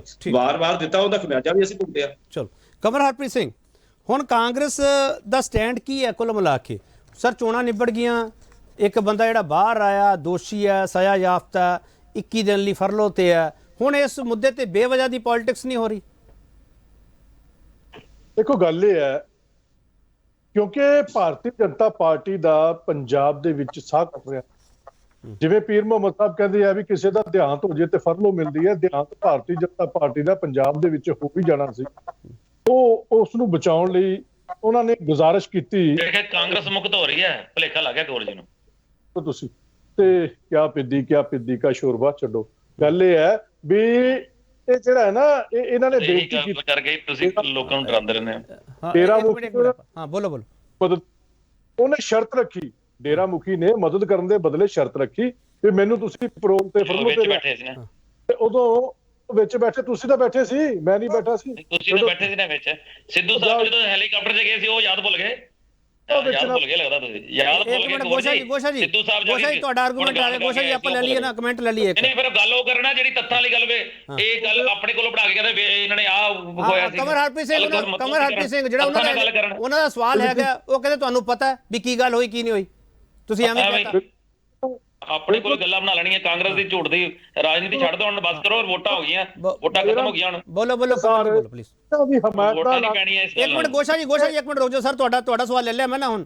ਹਾਂ ਬੋਲੋ ਕੇਪੀ ਜੀ, ਇਹ ਗੱਲ ਕਹਿਣਾ ਚਾਹੁੰਦਾ ਹਲੇ ਵੋਟਾਂ ਦਾ ਦੌਰ ਖਤਮ ਹੋ ਚੁੱਕਾ, ਹੁਣ ਉਹ ਗੱਲ ਕਰਨ ਜਿਹੜੀ ਚੰਗੀ ਲੱਗੇ। ਚਲੋ ਕਮਰ ਜੀ ਬੋਲੋ, ਇਹਦਾ ਮਤਲਬ ਵੋਟਾਂ ਤੋਂ ਪਹਿਲਾਂ ਸਾਰੇ ਹਵਾ ਤਾਂ ਵੀ ਬੋਲੀ ਜਾਂਦੇ ਸੀਗੇ। ਹਾਂ ਬੋਲੋ ਕਮਰ ਜੀ। ਪਾਠ ਸਾਹਿਬ ਦੱਸ ਚੁੱਕੇ ਆ ਵੀ ਕੋਰਟ ਨੇ ਰਿਜੈਕਟ ਕੀਤੀ ਸੀ, ਇਹਨਾਂ ਨੇ ਐਡਮਿਨਿਸਟ੍ਰੇਸ਼ਨ ਦੀ ਦੁਰਵਰਤੋਂ ਕਰਕੇ, ਸਰਕਾਰੀ ਮਸ਼ੀਨਰੀ ਦੀ ਦੁਰਵਰਤੋਂ ਕਰਕੇ ਉਹਨੂੰ ਬਾਹਰ ਲਿਆਂਦਾ, ਤੇ ਬਾਹਰ ਆਂਦੇ ਸਾਰ ਉਹਨੇ ਹਮਾਇਤ ਦਾ ਐਲਾਨ ਕੀਤਾ। ਕੀ ਇਹ ਤਾਂ ਦੋਨੇ ਗੱਲਾਂ ਦੀਆਂ ਆਪਸ ਦੇ ਵਿੱਚ ਤਾਰਾਂ ਨਹੀਂ ਜੁੜਦੀਆਂ? ਇਹ ਦੁਨੀਆ ਜਾਣਦੀ ਕੋਈ ਅਨਪੜ੍ਹ ਬੰਦਾ ਵੀ ਦੱਸ ਸਕਦਾ, ਇਹਨਾਂ ਨੂੰ ਸਮਝ ਨਹੀਂ ਆਉਂਦੀ। ਇਹ ਕੀ ਸੋਚਦੇ ਆ ਲੋਕ ਬੇਵਕੂਫ ਨੇ? ਠੀਕ ਨਹੀਂ, ਜੇ ਤੁਹਾਨੂੰ ਲੱਗਦਾ ਕਿ ਲੋਕ ਬੇਵਕੂਫ ਨਹੀਂ ਹੈਗੇ, ਤੁਸੀਂ ਬੜੇ ਸਿਆਣੇ ਹੋ, तो फिर हुण तक तुसीं चुप के बैठे हो, तुहाडी पार्टी ने हजे तक तो कोई ऑब्जैक्शन नहीं उठाया, सिर्फ पोलीटिकल बयानबाजियां हो रही हैं, तुसीं लीगली इहनूं परस्यू कर देना, तुसीं की कीता हुण तक? बिल्कुल करांगे, क्यों नहीं करांगे। ਅਸੀਂ हर मुद्दे ते हर प्लेटफॉर्म ते ਚੱਕਾਂਗੇ। ਚਲੋ। ਅਸੀਂ ਇਹਨਾਂ ਨੂੰ ਮੁਸ਼ਕਿਲ ਦਿਖਾ ਕੇ ਹਟਾਂਗੇ, ਲੋਕਾਂ ਨੂੰ ਇਹਨਾਂ ਦੀ ਔਕਾਤ ਤੋਂ ਜਾਣੂ ਕਰਾਵਾਂਗੇ। ਚਲੋ ਖਾਲਿਸਤਾਨ ਨੂੰ ਤੁਸੀਂ ਕੀ ਮੰਨਦੇ ਹੋ ਕੰਵਰ ਹਰਪ੍ਰੀਤ ਸਿੰਘ? ਇੱਕ ਮਿੰਟ ਪਲੀਜ਼, ਖਾਲਿਸਤਾਨ ਨੂੰ ਕੀ ਮੰਨਦੇ ਹੋ ਕੰਵਰ ਹਰਪ੍ਰੀਤ ਸਿੰਘ? ਇਹ ਦੇਖੋ, ਇਹ ਜਿਹੜਾ ਦੇਸ਼ ਹੈ ਨਾ, ਇਹ ਜਿਹੜੀ ਹੈ ਧਾਰਮਿਕ ਸਦਭਾਵਨਾ ਦੇ ਮੁੱਦੇ ਤੇ ਟਿਕਿਆ ਹੋਇਆ, ਔਰ ਜਿਹੜਾ ਖਾਲਿਸਤਾਨ ਦਾ ਕੋਈ ਵਜੂਦ ਨਹੀਂ ਹੈ। ਸਾਡਾ ਦੇਸ਼, ਸਾਡਾ ਭਾਰਤ, ਸਾਡਾ ਹਿੰਦੁਸਤਾਨ ਜਿਹੜਾ ਉਹ ਅਖੰਡਤਾ ਦਾ ਪ੍ਰਤੀਕ ਹੈ, ਏਕਤਾ ਤੇ ਅਖੰਡਤਾ ਦਾ ਪ੍ਰਤੀਕ ਹੈ ਤੇ ਰਹੋ।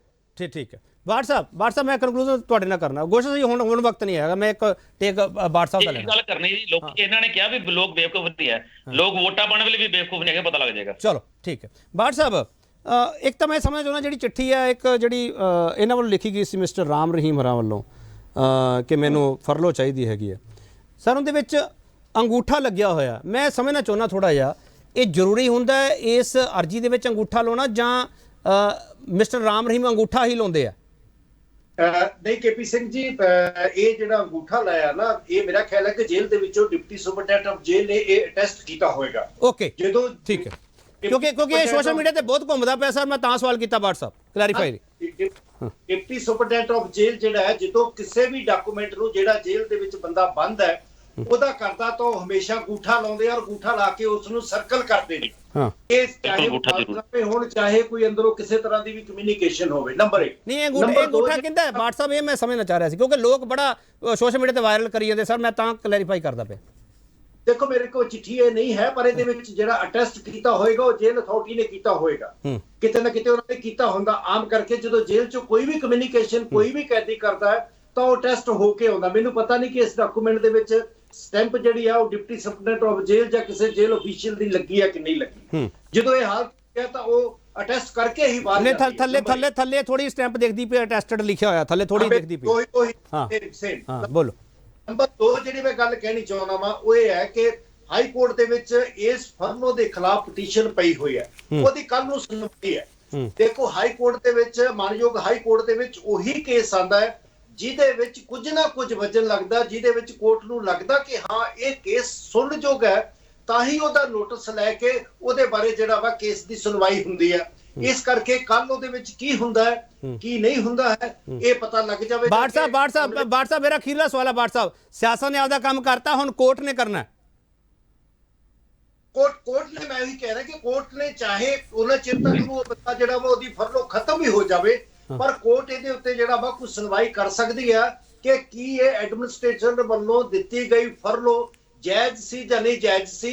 ਇਹਦੇ ਬਾਰੇ ਜਿਹੜਾ ਵਾ ਉਹ ਕੋਈ ਜਿਹੜਾ ਫੈਸਲਾ ਵਾ ਉਹ ਆ ਸਕਦਾ। ਲਾਸਟ ਜਿਹੜੀ ਤੁਸੀਂ ਗੱਲ ਕਹੀ ਸੀ ਕਿ ਕੀ ਸੁਰੱਖਿਆ ਜਿਹੜੀ ਹੈ ਉਹ ਦੇਣੀ ਜ਼ਰੂਰੀ ਹੈ। ਦੇਖੋ, ਸੁਰੱਖਿਆ ਉਹਨਾਂ ਹਾਲਤਾਂ ਦੇ ਵਿੱਚ ਉਹਨਾਂ ਸ਼ਖਸੀਅਤਾਂ ਨੂੰ ਦੇਣੀ ਹੁੰਦੀ ਹੈ ਜਿਹੜੇ ਆਪਣੇ ਆਪ ਦੇ ਵਿੱਚ ਜਿਨ੍ਹਾਂ ਕੋਲ ਕਪੈਸਿਟੀ ਨਹੀਂ ਹੈ, ਜਿਨ੍ਹਾਂ ਕੋਲ ਕਪੈਸਿਟੀ ਹੈ, ਸੋਰਸਿਸ ਹੈ, ਪੈਸਾ ਹੈ, ਸਾਰਾ ਕੁਝ ਹੈ, ਤੇ ਗਵਰਨਮੈਂਟ ਜਿਹੜੀ ਉਹਨਾਂ ਕੋਲ ਰਿਕਵਰ ਵੀ ਕਰ ਸਕਦੀ ਹੈ ਕਿ ਭਾਈ ਅਸੀਂ ਤੁਹਾਡੇ ਕੋਲ ਸੋਰਸ ਹੈ, ਅਸੀਂ ਤੁਹਾਨੂੰ ਸੁਰੱਖਿਆ ਪ੍ਰੋਵਾਈਡ ਕਰ ਰਹੇ ਹਾਂ, ਇਹਦਾ ਜਿਹੜਾ ਖਰਚਾ ਹੁੰਦਾ ਤੁਸੀਂ ਦਿਓ। ਇਸ ਹਾਲਤ ਦੇ ਵਿੱਚ ਤਾਂ ਆਪਾਂ ਨੂੰ ਕੋਈ ਸ਼ੱਕ ਨਹੀਂ ਹੈ ਕਿ ਕਿੰਨਾ ਪੈਸਾ ਉਹਨਾਂ ਦੇ ਕੋਲ ਹੈ ਤੇ ਗਵਰਨਮੈਂਟ ਕੈਨ ਰਿਕਵਰ। ਦੂਸਰਾ ਜਿਹੜਾ ਇਸ ਮੌਕੇ ਦੇ ਉੱਤੇ ਇੰਪ੍ਰੈਸ਼ਨ ਦੇਣਾ ਕਿ Z+ ਸਿਕਿਉਰਿਟੀ ਉਹਨੂੰ ਇੱਕ ਖਾਸ ਖਤਰੇ ਦੇ ਨਾਲ ਜੋੜਨਾ, ਇਹ ਸਾਰਾ ਕੁਝ ਉਸ ਨੂੰ VIP ਬਣਾਉਣ ਦੇ ਵਿੱਚ ਤੇ ਉਹਦਾ ਖਤਰੇ ਨੂੰ ਇੱਕ ਖਾਸ ਲੋਕਾਂ ਦੇ ਨਾਲ ਜੋੜਨਾ ਜਿਹੜਾ ਵਾ ਇਹ ਵੀ ਇੱਕ ਸਿਆਸਤ ਨਾਲ ਜੁੜੀ ਗੱਲ ਹੈ। ਬਹੁਤ ਧੰਨਵਾਦ ਬਾਠ ਸਾਹਿਬ ਤੁਹਾਡਾ। ਗੁਰਦੀਪ ਸਿੰਘ ਗੋਸ਼ਾ ਤੁਹਾਡਾ ਬਹੁਤ ਧੰਨਵਾਦ। ਕੰਵਰ ਹਰਪ੍ਰੀਤ ਸਿੰਘ ਤੁਹਾਡਾ ਬਹੁਤ ਧੰਨਵਾਦ ਕਰ ਰਿਹਾ। ਸਪੀਰ ਮਾ ਤੁਹਾਡਾ ਬਹੁਤ ਧੰਨਵਾਦ।